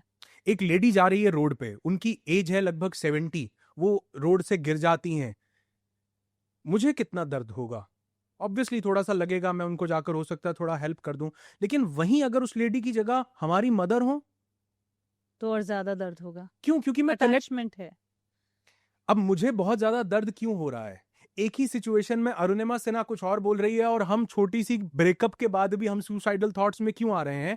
तो समझना यहां पर यह है कि हमारा अटैचमेंट उसके साथ बहुत ज्यादा है। तो बेसिकली हीलिंग जो है वो सिर्फ पेन का एब्सेंस नहीं है, और सिर्फ पेन से और अपनी सफरिंग से लड़ाई नहीं करनी है। This is the point that I wanted कि आप बहुत क्लियर शब्दों में क्लैरिफाई करो, जो कि आपने किया भी, कि मैक्सिमम जो मैं देखती हूँ आज की डेट में, और ये सिर्फ यंगस्टर्स की बात नहीं है, ये किसी भी एज ग्रुप में 70 ईयर्स के लोगों को मैं देखती हूँ। आप भी कोच हैं, मैं भी कोच हूँ, आई एम श्योर आपके पास भी ऐसे क्लाइंट्स आते होंगे जहाँ पे आपको भी ये दिखता होगा कि ये लोग अभी भी उसी उसी क्वेस्ट में है कि ये पेन कैसे खत्म हो जाए।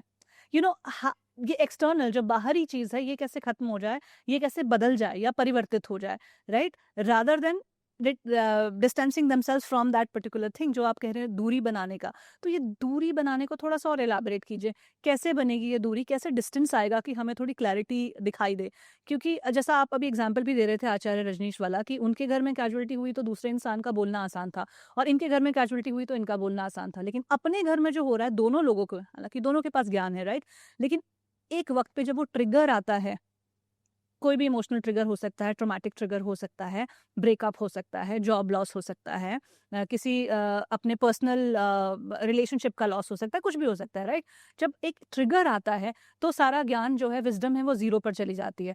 मैं ऐसे बहुत सारे लोगों को जानती हूँ जो पिछले पता नहीं 30 35 40 सालों से स्पिरिचुअलिटी भी प्रैक्टिस कर रहे हैं, लेकिन जैसे ही एक ट्रिगर आता है, और मैं बड़े ट्रिगर्स की बात नहीं कर रही हूँ, मैं छोटे छोटे ट्रिगर्स की बात कर रही हूँ, जो हम घर में अमूमन तौर पर कभी अपनी हाउस हेल्प से झगड़ा करते हैं, कभी किसी बाहर वाले पड़ोसी से कुछ अनबन रखते हैं, या मन में कुछ थॉट्स ऐसे रखते हैं, ट्रिगर आती है, वो सारा विजडम चला कैसे जाता है। तो ट्रिगर से और खुद खुद के मनोस्थिति के बीच में डिस्टेंस कैसे पैदा करें। बहुत बढ़िया। इसमें भी 4 क्वेश्चंस हैं, मैं एक-एक करके सबका जवाब देने की कोशिश करता हूँ। सबसे पहले तो लास्ट वाले पर आते हैं, जहाँ पर आपने ये बात की कि वो विज़डम चला कैसे जाता है। मैं आपको यहाँ क्लियर करना चाहूँगा कि ये विज़डम आया ही नहीं था। There is a big difference between information and knowledge. Information means मुझे यहाँ से जयपुर जाना है, कितनी दूर है, मैं गूगल से इन्फॉर्मेशन ले सकता हूँ। मिल जाएगी बहुत ईज़िली कि यहाँ से इतने किलोमीटर्स है। लेकिन अगर आप जयपुर रेगुलर ट्रैवल करते हो और मैं आपसे पूछूँ कि मुझे जयपुर जाना है, तो आप मुझे न सिर्फ किलोमीटर्स बताओगे, बल्कि आप मुझे ढाबा भी बताओगे, यहाँ पर रुककर खाना खा लेना। यहाँ पर थोड़ा-सा ना वर्क इन प्रोग्रेस है और यहाँ पर ऐसे होगा, और जब सीकर पहुँचने वाले हो तो बाहर से बाईपास से कट ले लेना। This is what? This is knowledge. आपने उस चीज़ को एक्सपीरियंस किया है। जिसके पास विज़डम है, ट्रू विज़डम, वो स्पिरिचुअल प्रैक्टिसेस में नहीं है। मतलब वो स्पिरिचुअल प्रैक्टिसेस से ऊपर है। जो उस सिचुएशन में घबरा जा रहा है या जिसके पास वो ऐसा चैलेंज आ रहा है, इसका मतलब अभी वो इन्फॉर्मेटिव लेवल पर चीजों को जान रहा है, उसने अपने अंदर उन चीजों को उतारा नहीं है। ये intellectual information genuine true transformation और विजडम में कब शिफ्ट होती है, कैसे शिफ्ट होती है? क्योंकि मैं देख रही हूँ इंटेलेक्चुअल इन्फॉर्मेशन बहुत लोगों को मिल रही है। हमारे पॉडकास्ट के थ्रू भी इंटेलेक्चुअल लेवल पे हम यहाँ पे बहुत सारे हैवी वर्ड्स डाल सकते हैं, क्वांटम फिजिक्स डाल सकते हैं, मेटाफिजिक्स डाल सकते हैं, spirituality and detachment and blah blah blah, बहुत सारी टर्मिनोलॉजीज डाल सकते हैं। बट इनको सिर्फ इंटेलेक्चुअल लेवल पर समझ लेना कि डिटैचमेंट एज अ कॉन्सेप्ट क्या है, ट्रॉमा एज अ कॉन्सेप्ट क्या है, बट एक्चुअल में ये मेरी पर्सनल इंटरनल विजडम में फीड हो जाना, ताकि जब मेरे पास ये ट्रिगर आए तो मैं इतना विचलित ना हूँ जितनी मैं आज हो रही हूँ। वो स्टेट कैसे, हाउ दैट ट्रांसफर हैपेंस? एक कॉन्सेप्ट दिया गया, एक ऑथर थे, उन्होंने एक बहुत अच्छा कॉन्सेप्ट दिया। उन्होंने कहा कि हम 3 स्टेजेस में काम करते हैं, हैविंग, डूइंग एंड बीइंग। अगर हम इसको रिवर्स कर दें, तो ये एक वो नेचुरल स्टेट है जिससे हम ये थोड़ा डिस्टेंस कर सकते हैं, कि हम किसी भी चीज को एक्सपीरियंस करने से पहले, उसको करने से पहले हम उसके बीइंग के स्टेट में आ जाएं, होना। और कुछ भी चीज जब वो हमारे विजडम के लेवल पर उतरेगी, उसके उतरने के लिए हमको कुछ प्रैक्टिसेस करनी पड़ेंगी, जिन प्रैक्टिसेस से हम ऑब्वियसली वो इंटरनल स्टेट को इवॉल्व कर पाएंगे। क्योंकि ये जो भी ट्रॉमेटाइज हम हो रहे हैं, या जो भी पेनफुल मेमोरीज हमारे पास बंधी हुई बैठी हुई हैं, जिन सिचुएशन से हम ट्रिगर हो रहे हैं, बेसिकली इसका ट्रिगर होने का सबसे बड़ा कारण ही यही है कि हमने कभी भी वो जो नॉलेज हमारे पास, इंफॉर्मेशन हमारे पास आ रही थी, हमने उसको अप्लाई नहीं किया। और मैं अक्सर लोगों को देखता हूं, बोलता भी हूं, कि लोग स्टैक्स पे स्टैक्स बना रहे जा रहे हैं, एक वीडियो, दूसरा वीडियो, तीसरा वीडियो, चौथा, और इतनी इंफॉर्मेशन गैदर कर रहे हैं। जैसे मान लो हमारे घर में गेहूं की एक बोरी आए, जिससे आटा बनता है, वो एक बोरी आ गई, आपके घर में 4 लोग हैं खाने वाले, और हमने क्या किया, एक के बाद दूसरा, दूसरे के बाद तीसरा, और हमने 50 बोरी वो घर में इकट्ठी करके रख ली। लेकिन हम कंज्यूम कितना कर रहे हैं? अब बहुत सारे चांसेस हैं कि बाकी की 49 रॉटन हो जाएंगी, खराब हो जाएंगी। लेकिन अगर एक एक करके वो आती है और हम उसको कंज्यूम करते रहते, तो न कुछ खराब होता, हम उसको इजीली डाइजेस्ट भी कर पाते। यही हो रहा है कि इंफॉर्मेशन एज में इंफॉर्मेशन इतनी ज्यादा ओवरलोडेड है, और हम उसको regularly step by step consume करते जा रहे हैं, लेकिन हम उसको इंप्लीमेंट नहीं कर रहे। मान लो अगर आज आपके पॉडकास्ट के थ्रू मैं कोई एक टेक्निक बताता हूं कि आपको ये वाला ब्रेथ वर्क या ये प्राणायाम या ये मेडिटेशन करना चाहिए, 99% लोग उसको देख करके बहुत अच्छा, वीडियो को लाइक भी कर देंगे, कमेंट भी कर देंगे। लेकिन कितने ऐसे लोग हैं जो इस वीडियो के बाद बंद करेंगे कि नाउ यूट्यूब इज क्लोज्ड, मैं तो 99.99999% लेके जाऊंगी उस नंबर को कि अब बंद हो गया। मैंने यहां से एक अच्छी चीज सीखी, अब मैं सिट डाउन आराम से बैठूंगा, रिलैक्स करूंगा, अपनी ब्रेथ पे ध्यान लगाऊंगा, और मैं ये प्रैक्टिस करने वाला हूं। This creates the big difference. और सबसे बड़ी दुख की बात यह है कि जिसकी लाइफ में आज शायद सब स्मूथ चल रहा है, वो तो चाहे एक बार इग्नोर भी करे, लेकिन जो सफर भी कर रहा है, जो एग्जैक्टली उन्हीं क्वेश्चंस का आंसर ढूंढ रहा है जो हम बात कर रहे हैं, वो तक अप्लाई नहीं करना चाहते हैं। वो अप्लाई कर भी नहीं पाएगा, फ्रैंकली सेइंग, वो अप्लाई कर भी नहीं पाएगा। एक बहुत अच्छी बात हमारे लोग कह करके गए कि दुख में सुमिरन सब करें, सुख में करे ना कोई। जो सुख में सुमिरन करे तो दुख काहे को होए। हम जब बड़ी बुरी कंडीशन में फंसते हैं, तब हम ढूंढते हैं कि हमें क्या क्या करना है, लेकिन वो बुरी कंडीशन ना आए उसके लिए क्या क्या करना था, वो हम कभी भी उसको हम प्रेफरेंस नहीं देते हैं। मैं अक्सर लोगों को एक बात बोलता हूं, कई बार कुछ लोगों को बुरी लग जाती है, कि जब तक लाइफ में कोई बैड न्यूज नहीं आ जाती, बुरी रिपोर्ट नहीं आ जाती, तब तक हम ट्रांसफॉर्मेशन के लिए तैयार नहीं हैं। जब वो आती है, फिर हम ट्रांसफॉर्म करना चाहते हैं। अब हमारा बीइंग किसके साथ कनेक्टेड है? पेन के साथ, बहुत सारे सफरिंग के साथ, बहुत सारे ट्रॉमास के साथ। अब उसके लिए वो 100 स्टेप्स नीचे है, अब कवर उसको 100 स्टेप्स ही करने हैं। लेकिन जब आप जीरो पर थे, आप क्यों नहीं 10-20 कदम और आगे बढ़ा लेते थे कि पीछे भी जाएं तो कभी माइनस में ना जाएं? लेकिन कहते हैं ना, tragedy is the doorway to transformation. Tragedy के वक्त पे ही आपको समझ में आता है कि अब कुछ बदलाव की जरूरत है। तो हम ट्रिगर्स की बात कर रहे हैं, ट्रेजेडी की बात कर रहे हैं, और जो व्यूअर्स इसे देख रहे हैं वो अपनी लाइफ में जो भी सिचुएशन में आज स्टक फील कर रहे हैं, जहाँ पे ट्रिगर्ड फील करते हैं, चाहे वो किसी फैमिली मेंबर के साथ ट्रिगर्ड फील करते हैं, किसी बिहेवियर की वजह से ट्रिगर्ड फील करते हैं, या कोई रिलेशनशिप लॉस है उसकी वजह से फील करते हैं, ब्रेकअप है, या कोई रैंक नहीं आ रही है किसी एग्जाम में, कोई अपने पसंद की जॉब नहीं मिल रही है, या किसी भी वजह से ट्रिगर्ड फील करते हैं लाइफ में, उनके लिए इनिशियल स्टेप्स क्या हो सकते हैं टुवर्ड्स हीलिंग? बहुत बढ़िया। सबसे पहले तो मैं ये कहूंगा कि वो ट्रिगर्ड फील करेंगे, दिस इज कंप्लीटली नॉर्मल।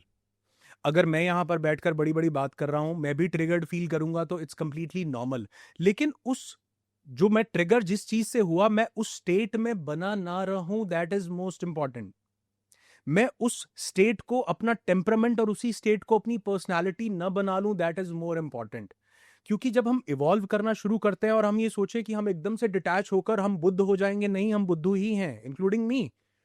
हमको स्टेप बाय स्टेप स्टार्ट करना पड़ेगा, और ये स्टार्टिंग कहां से होगी? सबसे पहले एक चीज से, कि जो भी हमको डे टू डे एक्सपीरियंसेस हो रहे हैं, उन एक्सपीरियंसेस को हम day by day on a daily basis खत्म करना सीखें। कि वो जो मुझे इमोशंस आज फील हुए, उसके लिए मैं क्या प्रैक्टिसेस कर सकता हूं, जिसमें सबसे ब्यूटीफुल 2 प्रैक्टिसेस आपको बताता हूं। The first is journaling. Jot down everything, जो भी सब कुछ दिन में हुआ, राइट इट डाउन। एक एक इमोशन लिखो। सिर्फ ये नहीं कि मैं उनको मिला और उनको मिल करके मुझे बहुत बुरा, नहीं, उन्होंने क्या किया, कैसा किया, राइट इट डाउन। क्योंकि जब आप उसको लिखते हो, तो एक किस्म से आपने उसको अपने अंदर से बाहर निकाल दिया। This gives your mind a signal कि this particular thing is no longer in my mind now. This particular thing is no longer just you, एक डिस्टेंस आ गया है। डिस्टेंस आ गया। वो और कहते हैं ना, उसको जला दो, उस पेपर को, ये कर दो, बहुत सारे ऐसे रिचुअल्स होते हैं एग्जैक्टली, कि वी आप people are doing the same. हमारा इवेंट होता है नो दाई सेल्फ, हम उसमें बड़ी बड़ी आग की लपटें, हमारा एक प्रॉपर सेशन होता है। इस टेक्निक को बोला जाता है कैथारसिस। कैथारसिस सिगमंड फ्रॉइड ने एक बहुत ब्यूटीफुल कॉन्सेप्ट दिया था। Sigmund Freud, he was the father of psychology, the founder of psycho analysis. और उनके एक उनके कुलीग थे, उनका नाम था जोसेफ ब्रूअर। मैंने बहुत पढ़ा उनके बारे में, और जितना पढ़ता जाता हूँ मुझे लगता है मुझे कुछ नहीं आता, मतलब इतना मैंने देखा है। उन्होंने ये टेक्निक दिया कैथारसिस। कैथारसिस में क्या होता है, आपके अंदर जो भी कुछ है आप उसको बाहर निकालते हो, and there are several ways to do this. If you scream, आप अपने अंदर से कुछ बाहर निकाल रहे हो। If you write it down, आप अपने अंदर से कुछ बाहर निकाल रहे हो। आप पंचिंग बैग पे पंच करते हो, your musculoskeleton system gets activated, आप अपने अंदर से कुछ बाहर निकाल रहे हो। So there are several ways, but the most beautiful way is कि आप Writing उसको it down. Write it down करो, लिखो, क्योंकि आपकी पांचों सेंसेस से आपने उसको ऑब्जर्व किया अपने से बाहर, एक डिस्टेंस पर देखा और एक प्रॉपर चैनल फॉलो हुआ कि मैंने इसको बाहर ने, और फिर उसके बाद हम उसके बाद कुछ ब्रेथ वर्क्स करते हैं। एक बहुत ब्यूटीफुल हमारा मेडिटेशन होता है, 1 घंटे का रिदमिक रिलीज हम उसको बोलते हैं, कि हमारे अंदर से हम सोल फ्लो करके उस मेडिटेशन के थ्रू अपने अंदर से सब बाहर निकालते हैं। एक हमारे पास lady I just want to give you an example case study के माध्यम से। जीएस उनकी वाइफ थी, तो जब हमने मेडिटेशन शुरू किया, करना था कैथारसिस का प्रोसेस, तो वो बोली मेरे जीवन में कुछ भी नहीं है ऐसा कुछ बेकार जो हो, मेरे को अपने अंदर से कुछ भी नहीं निकालना, तो मैं क्या करूं। तो मैंने उनको कहा कि आप नोटपैड और पेन अपने आगे रख लो, जब आप ये 1 आवर लॉन्ग मेडिटेशन से बाहर निकलोगे तो आप देख लेना। और आप यकीन मानिए, उस लेडी ने, जिनके पास लिखने को कुछ नहीं था, वो कह रही थी सब ब्लिस ही ब्लिस है, जब वो मेडिटेशन खत्म हुआ उन्होंने 4 पेज भर दिए। ये कहां से आया? Deep with in subconscious level पर बहुत सारी चीजें इस जन्म की नहीं बल्कि बहुत सारी और लाइफ्स की भी हमने सप्रेस करके रखी हुई हैं, क्योंकि हम जितना बॉडी से अटैच होते गए सप्रेशन होता गया। तो कैथारसिस में हम वो नोट डाउन करते हैं, राइट डाउन करते हैं, और फिर हम उसको जलाते हैं, बर्न करते हैं। हमारे इवेंट में मतलब हम जो फायर लगाते हैं और फिर हम सबको बोलते हैं कि इसमें डालो, नेचर के साथ कनेक्ट करिए। It's a beautiful process. मतलब मैं आपको चाहूंगा कि इसके बाद हम आपको वीडियो दिखाएं कि हम कैसे कैथारसिस करते हैं। और लोग अपने 20-20, 25-25 साल पुराने पेनफुल मेमोरीज को बर्न कर जाते हैं। वो कहते हैं जिस चीज ने मुझे स्टक किया हुआ था, मुझे आज तक फाइंड आउट ही नहीं कर पा रहा था मैं कि क्या वो चीज है जिसने, मैं एक लड़की का अक्सर एक एग्जाम्पल देता हूं। उनको एस्थमा था और पिछले लगभग 10-15 सालों से एस्थमा था। और वो जब वो मुझे बोली कि सर अब तो बस suicide he is the only option, मतलब मेरे पास, मैं सब कुछ ट्राई कर चुकी हूँ, अब तो मैं इनहेलर के भी उस लेवल पर हूँ कि मुझे, तो एक एक्टिविटी होती है, उस एक्टिविटी के बाद उनके अंदर से, मतलब उन्होंने ये बात बोली और मैंने एक पॉडकास्ट पे भी जिक्र किया था और फिर उनका मेरे पास उसके बाद कॉल भी आया। उन्होंने ये बात, जब वो उस मेडिटेशन में डीप विद इन गई, तो मेडिटेशन से बाहर निकली, शी वाज लिटरली क्राइंग। शोभा, अभी भी मैं मतलब I have goose bumps right now. वो लड़की, छोटी सी बच्ची, वो मुझे बोली कि sir when I was a kid, a 5 year old, मेरे चाचा, मतलब सर मेरा मुंह बंद कर देते थे ऐसे। आई वॉज ऑल्सो लाइक, मतलब मैं जब उसको सुन रहा था मुझे भी कहती सर मेरा मुंह बंद कर देते थे सर मुझे सांस नहीं आता था सर, मैं चिल्लाती थी। अब उसका, अब आप कह रहे हो कि डॉक्टर अस्थमा ठीक करेगा ये? ऑब्वियसली डॉक्टर्स हमारे लिए गॉड से कम नहीं है, लेकिन ये जो चीज है ये बॉडी के लेवल पर है ही नहीं। उसकी सांस अंदर से बंद है। और जैसे ही उसने उसको रिलीज किया, फिर उसको लिखा, 1.5 घंटे तक वो बच्ची रोती रही। उसके बाद उसने उसको बर्न किया, रिदमिक रिलीज किया, अपनी बॉडी को सोल फ्लो में डाला, एक पर्टिकुलर प्रोसेस होता है। वो दिन है और आज का दिन है। वो लड़की जो 15 साल से इस प्रॉब्लम में थी, सिर्फ 7 दिन के अंदर, she is from past 2 years she is living a healthy and beautiful life. बोलती है सर आपने, मैंने कहा मैंने तो कुछ भी नहीं किया, आपके अंदर था, सिर्फ हमने तो एक रास्ता दिया। So this is how it works. जैसे हमने स्टार्टिंग में बात की ना, मैं उसके साथ कनेक्ट करूं वापस से। अन्नमय कोश से प्राणमय कोश से मनोमय कोश में इतने सारे इमोशंस, इतनी सारी फीलिंग्स जो हैं वो ट्रिगर हो के ट्रिगर होना इज गुड, स्ट्रेस आना is good. Stress is the most beautiful mechanism God has given us, the most beautiful. Stress नहीं आता, महेंद्र सिंह धोनी लास्ट बॉल पे छक्का नहीं लगा सकता है। स्ट्रेस नहीं आएगा, आप एग्जाम में बढ़िया नहीं कर सकते हो। स्ट्रेस नहीं आएगा किसी चीज का काम करने का, तो you can't perform well. Stress is good, पर आप उसको टेम्परामेंट बना लो और पर्सनालिटी बना लो, उसको रिपीट कर करके, दैट इज बैड। और आपका एक उसको परमानेंट स्टेट बन जाए एक तरीके से, स्टेट बन that is गया। bad. अब उसको रिलीज करने के लिए देयर इज अ प्रोसेस कि हम उसको कैथारसिस के थ्रू रिलीज करें, फिर हम अपनी बॉडी से उसको शेड करें, जिसको हम रिदमिक रिलीज मेडिटेशन से करते हैं। And then some breath works are required, ताकि हम अपने प्राणमय कोश से भी अपने प्राणों को उस चीज से डिसएसोसिएट करें। एंड देन वो हमारे आनंदमय कोश में स्पॉन्टेनियस रिफ्लेक्ट करने लगता है। स्पिरिचुअलिटी में एक चीज कही जाती है कि आपको अच्छे या बुरे से डिटैच नहीं होना है, आपको इमोशन से डिटैच होना है। ये एक सिक्के के दो पहलू हैं। मान लो मैं आपको कहता हूं ये एक कॉइन है, इसका हेड्स आप रख लो, टेल मुझे दे दो, इज इट पॉसिबल? अगर मैं किसी को कहता हूं कि बैड इमोशंस को तो रिलीज कर दो, अच्छे को पकड़े रहो, इज इट पॉसिबल? आप इमोशन से डिटैच हो सकते हो, गुड और बैड से डिटैच नहीं हो सकते अगर हम स्पिरिचुअलिटी के एंगल से देखें। लेकिन अगर हम इसको दूसरे लेवल पर देखें, इस फिजिकल बॉडी के साथ कनेक्ट करके देखें, तो यहां पर हम एक बहुत ब्यूटीफुल चीज कर सकते हैं। किसी भी चीज को सिर्फ रिलीज करने से काम नहीं चलेगा। मतलब मेरे पास कोई आता है, वो बोलता है कि मैं एडिक्ट हूं, मैं कुछ भी ड्रग, कुछ भी, या सिगरेट, या कुछ भी अल्कोहल, मैं कुछ भी लेता हूं, और अगर मैं उसको बोलता हूं कि आप इसको छोड़ दीजिए, तो देयर आर नो वेज कि वो उसको छोड़ेगा। हम क्या करते हैं, हम उसके उस पर्टिकुलर इमोशन को रिप्लेस करते हैं एलिवेटेड इमोशन से। जो प्लेजर का एसोसिएशन इस चीज के साथ हो गया है, अब उस प्लेजर का एसोसिएशन बदलना है। मुझे उस प्लेजर का एसोसिएशन बदलना है, कोई और चीज के साथ जो वैसी सी या उससे बेहतर फीलिंग दे पाए। उससे बेहतर फीलिंग दे पाए, जो कि दे सकती है और वो हमारे लिए हार्मफुल भी ना हो।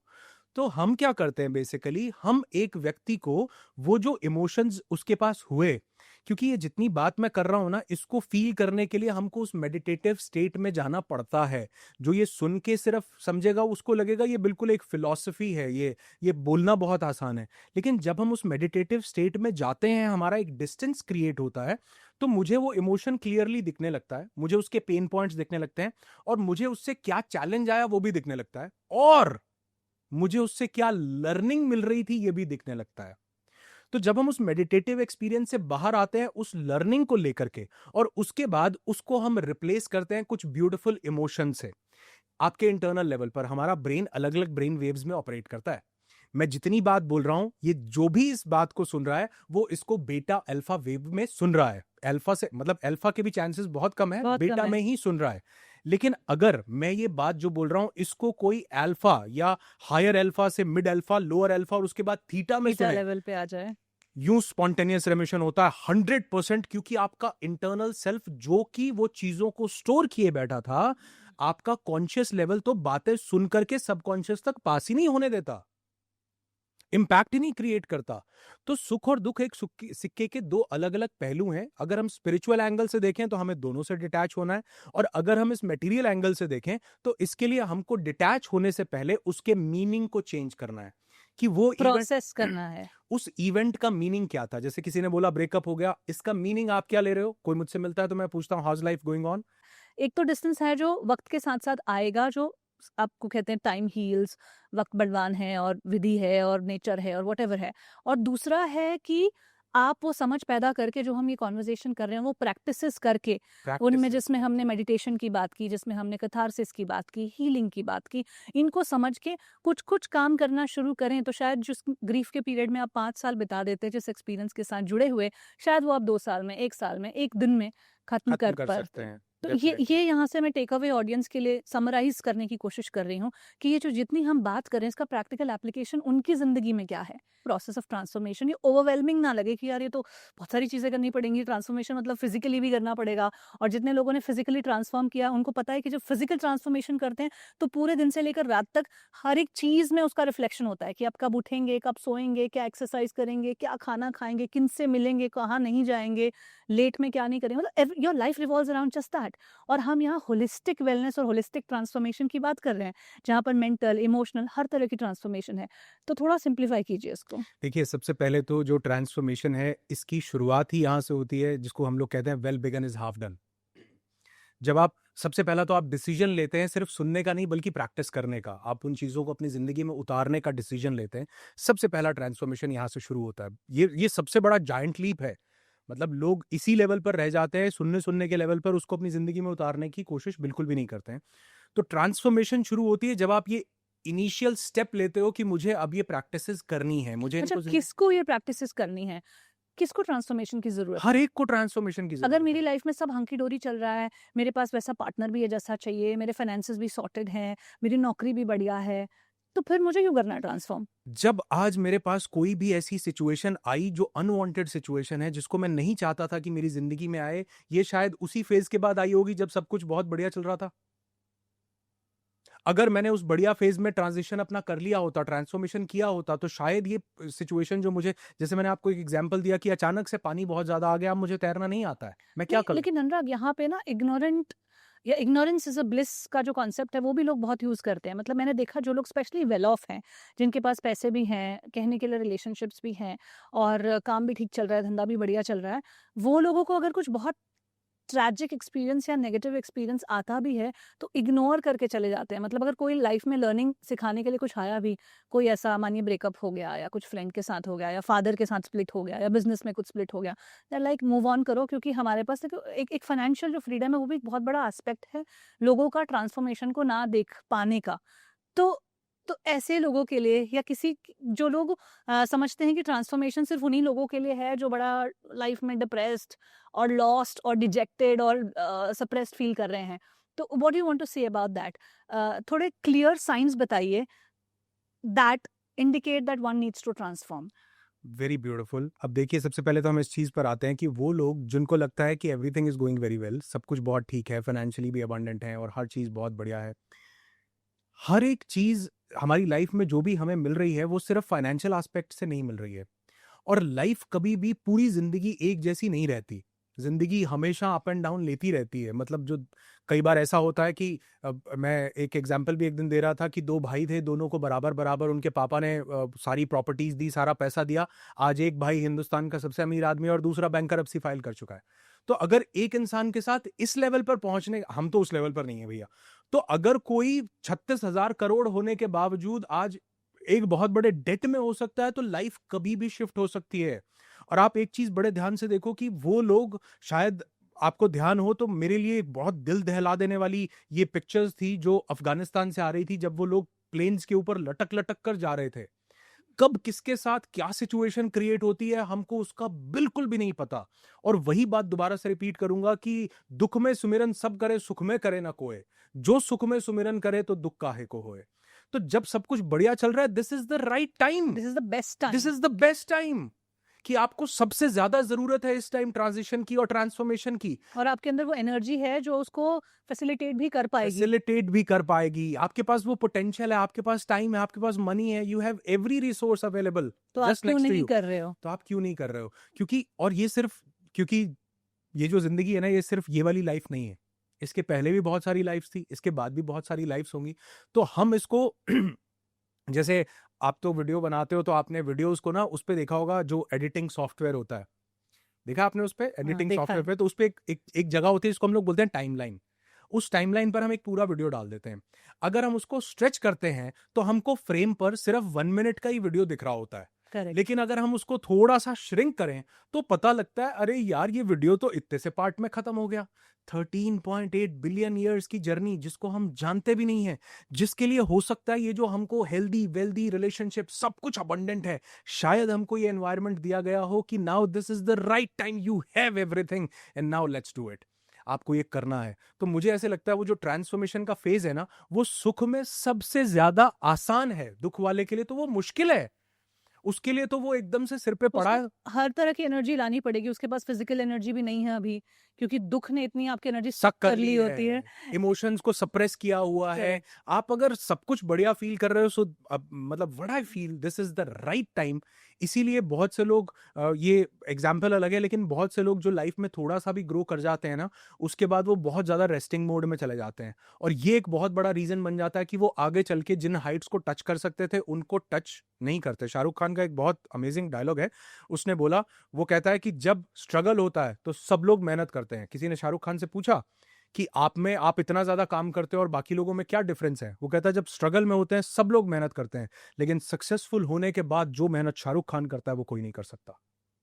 क्योंकि मुझे पता है एवरीथिंग इज टेम्परेरी, और मैं जितना ज्यादा अपनी स्टेट को सॉलिडिफाई कर सकूं, मैं उसको जितना ज्यादा मजबूत बना सकूं, गॉड ने मुझे ये अपॉर्चुनिटी दी है कि सक्सेसफुल होने के बाद now I have all the resources available, my health is intact, my happiness is at peak.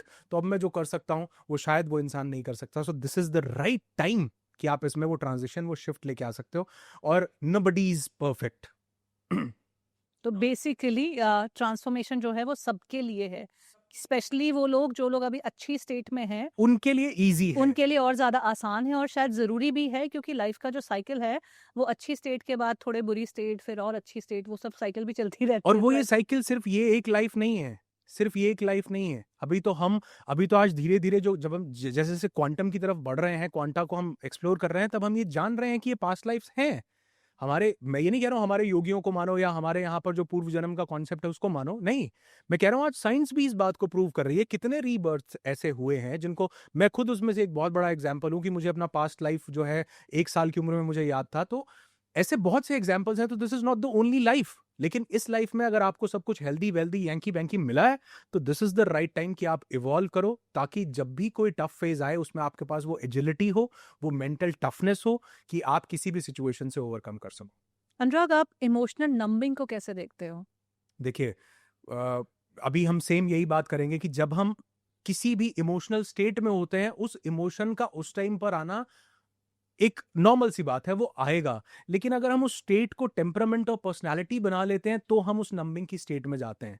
Numbness ऐसे नहीं आएगी कि मैं अभी यहाँ बैठा हूं और मेरे लेग में नमनेस आ गई, नहीं आएगी। ये कब आएगी? जब मैं कंटिन्यूसली इसी स्टेट में बैठा रहूंगा, तो थोड़ी देर के बाद ब्लड का फ्लो रुकने लगेगा। तो वो जो इमोशनल नमनेस है ना, वो पता है किसकी आ रही है? जो उस स्टेट में लगातार बना रह रहा है। या तो उसके पास ये अवेयरनेस नहीं है, या उसको ये अवेयरनेस देने वाला कोई नहीं है। इसलिए जब हम जैसे हम कैथारसिस की बात कर रहे थे, तो मैं यहां पर एक और बात भी बोलता हूं कि एक अच्छा दोस्त आपकी जिंदगी में किसी बड़े अच्छे सर्जन से, किसी अच्छे बड़े डॉक्टर से कम नहीं है जी। लोगों को लगता है रिलेशनशिप का मतलब है सिर्फ एक कोई हस्बैंड या वाइफ या ये। मैं कहता हूं कि ये जो दोस्त हैं, ये आपके सबसे ब्यूटीफुल, जिनको आपने चूज किया है, जो आपकी सोल से रेजोनेट करते थे, आपके साथ आके कनेक्ट हुए हैं। तो मैं कहता हूं जितने हो सकता है दोस्त, अच्छे दोस्त, क्योंकि एक अच्छा दोस्त आपको किसी भी ट्रॉमेटाइज सिचुएशन से यूं बाहर निकाल सकता है। यूं अभी पीछे रिसेंटली एक सोशल मीडिया पे एक एड भी बहुत चल रहा था, वायरल भी बहुत हुआ। एक लड़का ऊपर खड़ा हुआ है छत के ऊपर, हम एक दिन बात भी कर रहे थे। वो अपने ऊपर पूरा पेट्रोल वेट्रोल डाल के, और पूरा नीचे उसका दोस्त आता है एक, वो बाइक को स्टैंड लगाता है 3 फ्लोर नीचे, और वो उसका दोस्त बोलता है, वो कहता है हाँ क्या, वो भीगा हुआ पेट्रोल से। उसका दोस्त बोलता है हाँ, उसको ऊपर से नीचे क्या हुआ? बोला यार लाइफ में सब खत्म हुआ पड़ा, मुझे नहीं लगता कुछ मुझे जिंदगी में करना है, मुझे सुसाइड, मुझे कुछ नहीं करना। और वो जो ऊपर खड़ा हुआ, जो अभी अबाउट टू पेट्रोल डाल, वो बोला नहीं ऐसा नहीं करना तुझे, 2 मिनट वहीं रुक, मैं अभी आता हूं, 2 मिनट वेट कर मेरा। So it's a beautiful thing. ये कौन कर सकता है? ये वो दोस्त कर सकता है जिसका आपके साथ एक सोल का कनेक्शन हो। तो मुझे ऐसे लगता है जो इमोशनल नमनेस है ना, ये हम तब उस कंडीशन में जाते हैं जब हमारे पास वॉमिट करने के लिए, वॉमिट मीन्स कि आपके पास जो अंदर दबा पड़ा है उसको बाहर निकालने के लिए कोई नहीं है। अनुराग, लेकिन इमोशनल नंबनेस को आइडेंटिफाई कैसे करें? क्योंकि जो लोग इमोशनली नंब होते हैं, वो उनका इतना बड़ा डिफेंस मैकेनिज्म या कोपिंग मैकेनिज्म बन जाता है कि उनकी रियलाइजेशन तक खत्म हो जाती है कि मैं नंब हूँ। उनको लगता है कि इसको डील करने का यही तरीका है, या फिर ऐसे ही रिएक्ट करना है। मैं इमोशनल नहीं होता हूँ, मैं इमोशनल नहीं होती हूँ, मैं आई डोंट माइंड दिस, और I don't get into this, ये कहकर हम निकल जाते हैं। So how does one identify कि वो इमोशनली नंब हो रहे हैं? क्लियर साइंस बताओ मुझे, 3 प्रिसाइज। बहुत अच्छी बात है। सबसे पहले तो आप ये देखिए कि जब भी हम इमोशनल नम होंगे ना, हम उस चीज को रिलीज नहीं करेंगे, हम उसको सप्रेस कर लेंगे। रिलीज करना और सप्रेस करना, इसमें बहुत ज्यादा डिफरेंस है। मुझे कोई पेन हुआ और मैं उसको कंटिन्यूअसली अवॉइड कर रहा हूँ। लेकिन इसमें क्या मुझे लगता है ना अनुराग, कि लोगों को पता नहीं होता है कि मैं इसे सप्रेस कर रहा हूँ। उनको लगता है कि मैं इग्नोर कर रहा हूँ, मतलब मेरे अंदर वो शक्ति है, मेरे अंदर वो कैपेबिलिटी है, मेरे अंदर वो इनर अवेयरनेस है कि मेरे को तो फ़र्क ही नहीं पड़ रहा है। ये तो बाद में जाके 10 साल, 20 साल, 15 साल बाद जब वो एनालिसिस होता है तो पता चलता है कि वो सप्रेस्ड इमोशंस थे। और बहुत कम लोग हैं जो उस एनालिसिस के लिए रेडी हैं लाइफ में, या उनकी लाइफ में कुछ ऐसे सिचुएशंस हो गए कि now they have to open the door. Door के पीछे बहुत कचरा इकट्ठा हो रहा था और हम भरते जा रहे थे कमरा, क्योंकि कमरे की कैपेसिटी कई 1000 टन की थी और हमने भरते गए। लेकिन अब वो सिचुएशन लाइफ में आ गई है कि वो दरवाज़ा खोलना ही पड़ेगा क्योंकि स्मेल बहुत आ रही है। लेकिन बहुत सारे लोग तो उस लेवल तक पहुँचते नहीं हैं, पहुँचना नहीं चाहते हैं। तो कैसे मालूम चलेगा कि मैं मेरे इमोशंस को सप्रेस कर रहा हूँ या फिर मैं एक हेल्दी तरीके से इग्नोर कर रहा हूँ? जब भी हम इमोशंस को सप्रेस करेंगे ना, 2 चीजें बहुत क्लियरली हमको विजिबल होंगी, जिसमें सबसे पहली है लैक ऑफ हैप्पीनेस। हम कभी भी किसी भी सिचुएशन में सैटिस्फाइड नहीं फील करेंगे। मतलब आपका जो हैप्पीनेस का एक्सप्रेशन है वो कम हो जाएगा, कम हो जाएगा बहुत ज्यादा। इवन बहुत से लोगों में तो वो एक्सप्रेस करने की एबिलिटी खत्म खत्म ही जाएगा। हो जाती है, वो एक्सप्रेस ही नहीं कर पाते। और आप देखो, जब तक हम उस हैप्पीनेस को एक्सप्रेस नहीं करेंगे या उस हैप्पीनेस को फील नहीं करेंगे, तब तक जो है हमारी लाइफ ब्लिस की स्टेट में, उस आनंदमय कोश की जिसमें हमने बात की, हम उस स्टेट में कभी भी नहीं जा सकते। तो जो नमनेस है उसका बहुत बड़ा एक जो क्लियर साइन है वो ये है कि मैं किसी भी स्टेट में अपने आप को हैप्पी फील नहीं कर रहा। इट्स जस्ट न्यू नॉर्मल, अब ये ठीक है बिल्कुल। मैं उसके लिए न तो हैप्पी फील कर रहा हूँ और नहीं मैं उसके लिए ग्रेटफुल हूँ। अच्छा, मैं इसमें कॉन्ट्ररी व्यू यहाँ पे देना चाहती हूँ, क्योंकि हम योग की भी बात कर रहे हैं, स्पिरिचुअल एंगल से भी निकाल रहे हैं, तो वहाँ पे एक बोलते हैं कि समता के भाव में आना, ऐसे इक्वानिमिटी की स्टेट में आना जहाँ ना आप बहुत ज़्यादा खुश हो रहे हो ना आप बहुत ज़्यादा दुखी हो रहे हो। तो जो आप बात कर रहे हो और जो मैं ये बात कह रही हूँ, क्योंकि मुझे मुझे कुछ साल पहले ऐसे लगा कि मुझे उस स्टेट में खुद को लेके आना है जहाँ पे मैं बहुत ज़्यादा अफेक्ट नहीं हो रही हूँ, ना हैप्पीनेस से ना सैडनेस से, राइट? और हम नमनेस की बात करें तो ये 2 स्टेट्स के बीच का अंतर भी बताइए। एक तो देखो, सबसे अच्छी बात इसमें पता है क्या है, मैं एक लाइन जो 2 बार रिपीट कर चुका हूँ, मैं उसी को तीसरी बार करना चाहूँगा कि जब भी हम सैडनेस से अपने आप को डिटैच करेंगे तब ये इम्पॉसिबल हो जाएगा। इसकी शुरुआत, जैसे मान लो मैं समता के भाव में आना चाहता हूँ ना, इस समता के भाव की शुरुआत कभी भी सैडनेस के मोड से नहीं होगी। अभी जो हम इमोशनल नमनेस की बात कर रहे हैं, ये नमनेस क्यों है? पर्टिकुलर एक इमोशन, नेगेटिव इमोशन के कारण नमनेस है। वो नेगेटिव इमोशन की नमनेस पॉजिटिव इमोशन में भी रिफ्लेक्ट कर रही है। तो मुझे अगर समता के भाव में आना है तो मुझे पहले जो हैप्पी इमोशंस हैं उनसे डिटैच होना पड़ेगा। मुझे नेगेटिव इमोशंस के प्रति सप्रेशन नहीं रखना है। मुझे पहले जो हैप्पी इमोशंस हैं उसमें, हाँ ठीक है, बहुत बड़ी बात, अच्छा हुआ, बहुत बढ़िया हुआ, लेकिन यहां पर ग्रैटिट्यूड फिर भी है। समता के भाव में आने के लिए जब कुछ अच्छा हो रहा है, मैं उसके प्रति बहुत ज्यादा एक्साइटेड नहीं होता। कि मतलब मैं ही मैं हूँ, मैं मैंने कॉज़ कर दिया। ढिंढोरा नहीं पीटता कि मैंने ये कर, लेकिन मैं उसके लिए शुक्र अदा करता हूं उस परमात्मा का, क्योंकि मैं जानता हूं, अंदर से मेरा इंटरनल स्टेट जानता है कि ये चीज, इनफैक्ट ये जो 4 सांसें अभी आई हैं ये भी बहुत ब्यूटीफुल मुझे जिंदगी बनाकर देकर के गई हैं। तो मैं उसके लिए ग्रेटफुल जरूर होता हूं, लेकिन मैं उसका एक्सप्रेशन जो है उससे मैं डिटैच हो जाता हूं कि मैं उसमें बहुत कि ज्यादा मैं उसमें एक्सप्रेस, बहुत ज़्यादा सेलिब्रेट करने लगूँ या बहुत पैसे उड़ाने लगूँ या व्हाटएवर, जो भी जिसका एक्सप्रेशन है। लेकिन मेरा इंटरनल बीइंग हैप्पी है, मेरा इंटरनल स्टेट हैप्पीनेस से भरा हुआ है। क्यों? क्योंकि मैं ग्रेटफुल हूं। और ग्रेटफुल जब भी हम होंगे ना, आप देखोगे ग्रेटफुलनेस होना आपके इंटरनल स्टेट के लिए एक ब्लिस जरूर लेकर के आएगा। There is a big difference between happiness and bliss. External expression of happiness and internal state of bliss. State of bliss are 2 different things, जो यहाँ पे बहुत क्लियरली हम लोग हाइलाइट कर रहे हैं। क्योंकि जो एक्सटर्नल स्टेट ऑफ हैप्पीनेस है वो तो किसी भी मटेरियल पोजीशन से भी आ सकता है, जिसको हमने प्लेजर भी बोला। सपोज मुझे ये गाड़ी मिल गई, मुझे बहुत प्लेजर मिल रहा है, लेकिन pleasure is temporary, bliss is permanent. अगर एक बार आपने इंटरनल ब्लिस को एस्टैब्लिश किया, फिर आपको उस हैप्पीनेस के लिए अलग अलग गाड़ी, फोन, घर, बंगला, ऑफिस, मोबाइल की जरूरत नहीं है, बिकॉज क्योंकि वो आपका नेचुरल स्टेट है। You have already experienced it, और वो आपके अंदर है, वो बाहर नहीं है कहीं। तो हम इमोशनल नमनेस की बात कर रहे थे अनुराग, तो कौन से ऐसे 3 क्लियर साइंस हैं जिनसे पता चलेगा कि आप इमोशनली नम होते जा रहे हैं? एक तो सबसे पहला मैंने यही बात की कि हम उस चीज को सप्रेस करने लगेंगे, हम उसको एक्सप्रेस नहीं करेंगे कभी भी। दूसरा, मुझे लगता है कि जो लोग इमोशनली नम हो जाते हैं ना, ये लोग अपने आप को डिटैच भी करना शुरू कर देते हैं लोगों से, सोसाइटी से, समाज से। इनको लगेगा कि हम आइसोलेट करें अपने आप को, मैं किसी से ज्यादा उतना इंटरेक्ट ना करूं, मैं उतना बात ना करूं, क्योंकि अगर मैं करता हूं तो कहीं ना कहीं बाकी सब लोग तो बहुत ज्यादा एक्सप्रेसिव हैं, ये तो बहुत छोटी सी बात पे भी ये बात कर रहा है, ये तो रो पड़ती है बड़ी छोटी सी बात पर। तो वो क्या है, उन लोगों से डिटैच होने की कोशिश करेंगे कि कहीं ना कहीं ये मेरा जो नमनेस का जो एक्सप्रेशन है ये ना आए। और तीसरी एक बहुत जरूरी चीज, बहुत से लोगों को ये लगता है कि जब भी कोई नेगेटिव सिचुएशन मेरे पास आती है तो मेरे पास एक इननेट एबिलिटी है जो अंदर ही अंदर उसको हैंडल कर लेती है। लेकिन मुझे धीरे धीरे पता चलता है over the past few days या वीक्स या मंथ्स कि वो सिचुएशन अभी भी मुझे बार बार ट्रिगर कर रही है। अभी भी मेरे दिमाग में वही थॉट आ रहा है, जबकि मुझे लग रहा था कि मेरे पास एक एबिलिटी है और मैंने इसको कॉन्कर कर लिया है। जब आपने किसी को कॉन्कर कर लिया है ना, तो वो सिचुएशन दोबारा से नहीं आएगी। लेकिन अगर आप इन लोगों को बड़ा ध्यान से क्लोजली ऑब्जर्व करोगे तो आप देखोगे 4 दिन बाद भी ये बैठकर उस बात के बारे में इंटरनली बता नहीं रहा, लेकिन इंटरनली वो जिसको हम लोग बोलते हैं रूमिनेट करना, कि बार बार वो उस चीज को रूमिनेट करने लगेगा अपने अंदर, बताएगा नहीं। अगर आपके साथ ऐसा हो रहा है कि आपने किसी सिचुएशन को, आपको लगता है डील कर लिया आपने, या उससे आप अनअफेक्टेड हैं, आपको कोई फर्क नहीं पड़ रहा, लेकिन कुछ दिनों के बाद भी आप उसके बारे में सोचते हुए खुद को पाते हैं, तो इसका मतलब आप कहीं ना कहीं ठीक तरीके से उसके साथ डील नहीं कर रहे हैं, कहीं ना कहीं खुद को नम कर रहे हैं नम उसके कर रहे हैं। लिए। आप एक बार 10th क्लास में आए, आपने 10th का बोर्ड का एग्जाम दिया, आप पास हो गए, कितने चांसेस हैं कि आप 10th में दोबारा बैठोगे? 0%। आप दोबारा 10th में क्यों बैठ रहे हो? क्योंकि कहीं ना कहीं जो एग्जाम था वो क्लियर नहीं हुआ है, कोई ना कोई।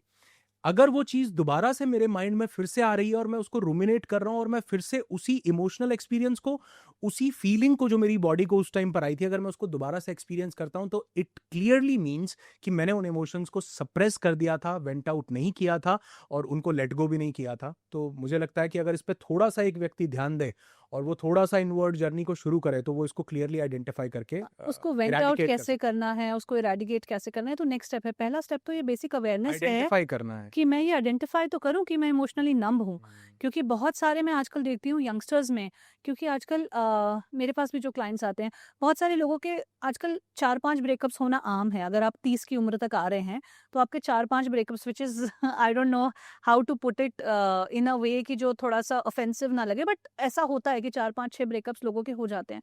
तो वो रिलेशनशिप्स को लेके नम जैसी स्टेट में मैंने देखा है लोग आ जाते हैं कि हाँ, अगर किसी पार्टनर के साथ अट्रैक्शन भी हुआ, शादी भी कर रहे हैं, लेकिन फिर भी वो इंटरनल जो एक deeper pure feeling of love है ना, वो नहीं है। इनफैक्ट लोग इसके बारे में वोकल भी हैं कि लव क्या होता है, इट्स लाइक साथ में रहते हैं और चीजें कर लेते हैं, बस दैट इज इट। तो वो जो कभी उनको फील करना आता भी होगा शायद 10-15 साल पहले, वो चीज से आगे निकल गए हैं या अलग हो चुके हैं या वो फीलिंग को नहीं टच कर पा रहे हैं। तो वैसे लोगों के लिए what is your answer, what is your solution? पहली बात तो ये कि मैंने कभी ऐसा कुछ एक्सपीरियंस नहीं किया, लेकिन हाँ ऐसा ऐसा जरूर है कि ऐसे आपने लव एक्सपीरियंस नहीं किया, आप नहीं, कभी प्यार में नहीं पड़े? मैंने ब्रेकअप्स एक्सपीरियंस अच्छा, नहीं किए, ब्रेकअप नहीं किए। तो इसलिए मुझे मुझे पर्सनल उसका एक्सपीरियंस कम है। लेकिन हाँ, क्योंकि जितनी चीज़ों की बाकी मैं बात कर रहा हूँ, मैंने अपनी लाइफ में ट्रॉमेटाइज सिचुएशंस भी देखी, मैंने पेनफुल मेमोरीज के साथ अटैच होकर भी देखा, मेरे पास एंग्जाइटी, डिप्रेशन और डिजीजेस को भी मैंने फेस किया, तो उन चीज़ों से मैं बाहर निकला। Now, Anurag, as we are nearing towards the closure of this conversation, मैं यूजुअली अपने सभी गेस्ट से उनकी डेफिनेशन ऑफ सक्सेस पूछती हूँ। तो आज हम जो भी बात कर रहे हैं, जिस भी साइंटिफिक स्पिरिचुअल रेल्म में अपनी लाइफ को डिज़ाइन करने की बात कर रहे हैं, बेस्ट लाइफ क्रिएट करने की बात कर रहे हैं, आपके हिसाब से एक सक्सेसफुल लाइफ होती क्या है, दिखती कैसी है? देखिए, अगेन ये एक सब्जेक्टिव चीज़ है, क्योंकि हर एक इंसान के लिए उसकी सक्सेस, किसी को लगता है कि मैं अपनी फैमिली के साथ टाइम स्पेंड कर लूँ तो ये मेरे लिए बहुत बड़ी सक्सेस है, किसी को लगता है मैं पैसे बहुत ज़्यादा कमा लूँ तो ये बहुत बड़ी सक्सेस है। लेकिन मैंने लाइफ के सभी एस्पेक्ट से जब गो थ्रू करके देखा, मतलब वो टफ फेज जो थे वहाँ से भी निकलने के बाद, और सक्सेस क्या होती है या मनी क्या होती है या हर चीज़ से बाहर निकलने के बाद, मुझे ऐसा लगता है कि सबसे बड़ी सक्सेस ये है कि जब आप अपने उस, जिसको हमने, जैसे मैं बात कर रहा था द जर्नी विद इन, जैसे आप बोल रहे हो, जिसको हम लोग नो दाई सेल्फ बोलते हैं, हमारा जो सेशन होता है, तो मुझे ऐसे लगता है कि जब आप सब चीज से निकलकर एक ऐसे पाथ पर आने लगते हो जहां पर यू आर रेडी कि आप उस नो दाई सेल्फ को कर पाओ, आप जान पाओ कि मैं कौन हूं, क्योंकि उससे पहले जितनी भी चीजें हैं, मुझे ऐसे लगता है कि वो हमारे लिए बिल्डिंग ब्लॉक्स हैं, वो हमारे लिए अलग अलग स्टेजेस हैं जो अल्टीमेटली मुझे लेकर के वहां जाएंगी कि मुझे अंत में जानना तो अपने आप को ही है, तभी मैं लिबरेट हो सकता हूं। तो मुझे ऐसे लगता है कि जब वो टाइम आता है कि मैं इस पाथ पर चलना शुरू करता हूँ, स्पिरिचुअलिटी के, अपने आप को जानने के, अपनी इंटरनल स्टेट को ट्रिगर करने के पाथ पर चलता हूँ, तो मुझे लगता है कि ये वो मोमेंट है जहां मुझे लगता है कि मैंने अब बहुत कुछ अचीव किया, और मैं शायद अगर इस पाथ पर चलने के लिए भी मुझे परमिशन मिली है, मैं कैपेबल हुआ हूँ, तो शायद ये मेरे लिए एक बहुत बड़ी सक्सेस है। आप इस पूरे पाथ में खुद को कहाँ देखते हो? कहाँ तक आप उस जर्नी में आ पाए हो जहाँ जहाँ पर आप खुद को जान पा रहे हो? कितना जान पाए हो खुद को? देखिए, अगर मैं स्पिरिचुअलिटी की बात करूं या बहुत सी मेडिटेशन प्रैक्टिसेस की बात करूं, तो मैंने बहुत अलग अलग एक्सपीरियंसेस भी लिए, जो शायद अभी इतने छोटे से टाइम में मैं नहीं बता पाऊंगा, लेकिन हाँ, बहुत से मिस्टिकल एक्सपीरियंसेस भी हुए, और वही चीज़ें आज मैं अपने पार्टिसिपेट्स के साथ जो है रेगुलरली सेशंस में प्रैक्टिस भी कर रहा हूँ। कोई एक एक्सपीरियंस अगर आपको शेयर करना हो जहाँ आपको लगा कि ये कुछ अनलॉक हो रहा है मेरे लिए, बियॉन्ड मी मैं जा रहा हूँ। मुझे एक एक्सपीरियंस ऐसा हुआ जहां से मेरी ये जर्नी जो है वो और ज़्यादा रिगरसली मैंने फॉलो करना शुरू किया।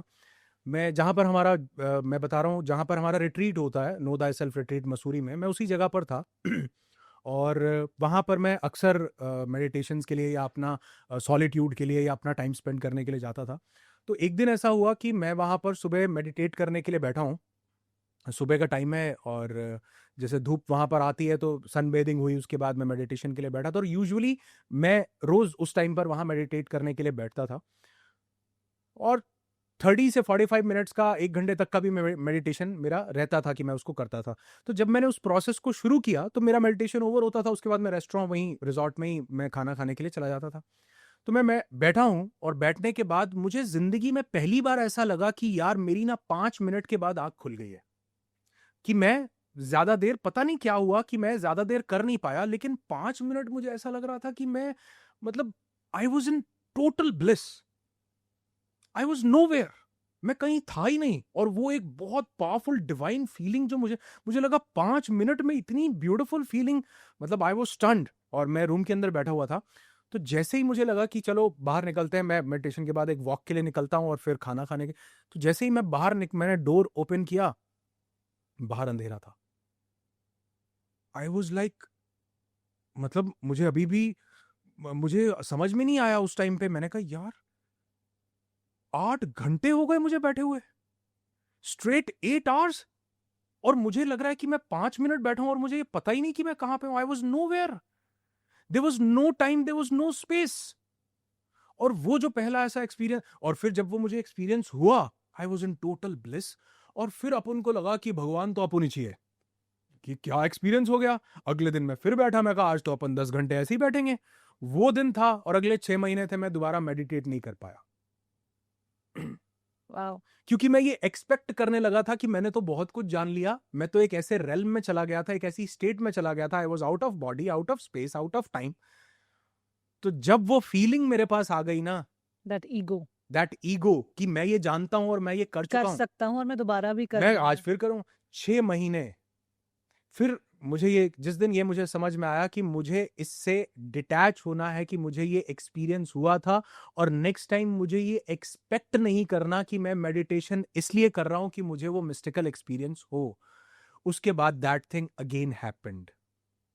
और फिर मुझे ऐसे लगता है कि बहुत, मतलब बहुत सी ऐसी चीजें हैं, लेकिन वो एक ऐसा इंसिडेंस था जो मेरी लाइफ में एक बहुत बड़ा ट्रिगर बना वो 6 महीने के बाद, जब दोबारा मुझे एक्सपीरियंस हुआ। और वहां पर ऐसे लगता है कि मुझे, कि कई चीजें जो मेरी लाइफ का पर्पस थी, जो मुझे आइडेंटिफाइड नहीं थी, as I was telling you कि I was a corporate trainer और मैं किसी अलग जॉनरा में काम कर रहा था। उस दिन के बाद मुझे ऐसा लगा कि नहीं, मैं इसके लिए नहीं बना हूं, मुझे कुछ और करना है। और वहां से फिर मेरी ये जो जर्नी है, जो वेलनेस की जर्नी है, खुद पे काम करने की जर्नी है, लोगों की लाइफ को ट्रांसफॉर्म करने की जर्नी है, मुझे लगता है इसने वहां से जन्म लिया जब मैं उस एक्सपीरियंस से आगे बढ़ा और चीज़ों को करने लगा। तो ये मेरे लिए एक बहुत बड़ा ब्यूटीफुल एक्सपीरियंस था। Thank you Anurag, thank you for sharing your experiences with us. बहुत अच्छा लगा आपसे बात करके और हमने काफ़ी सारी बातें जो मैं पहले समराइज़ भी कर चुकी हूँ, बहुत सारी चीज़ों के बारे में बात की एंड आई एम श्योर कि एपिसोड बहुत सारे लोगों के लिए बहुत हेल्पफुल होने वाला है। Thank you for joining me for this same chat. हेयर, मुझे भी बहुत अच्छा लगा। आपके क्वेश्चंस बहुत ही ब्यूटीफुल थे और मुझे ऐसा लगता है कि शायद अगर इससे मैं कोई एक पर, मतलब जितने आपके क्वेश्चंस का जो लेवल था, अगर मैं उस पर 1% भी क्लैरिटी दे पाया हूँ तो मेरे लिए ये बहुत बड़ी बात होगी। Thank you so much for having me here.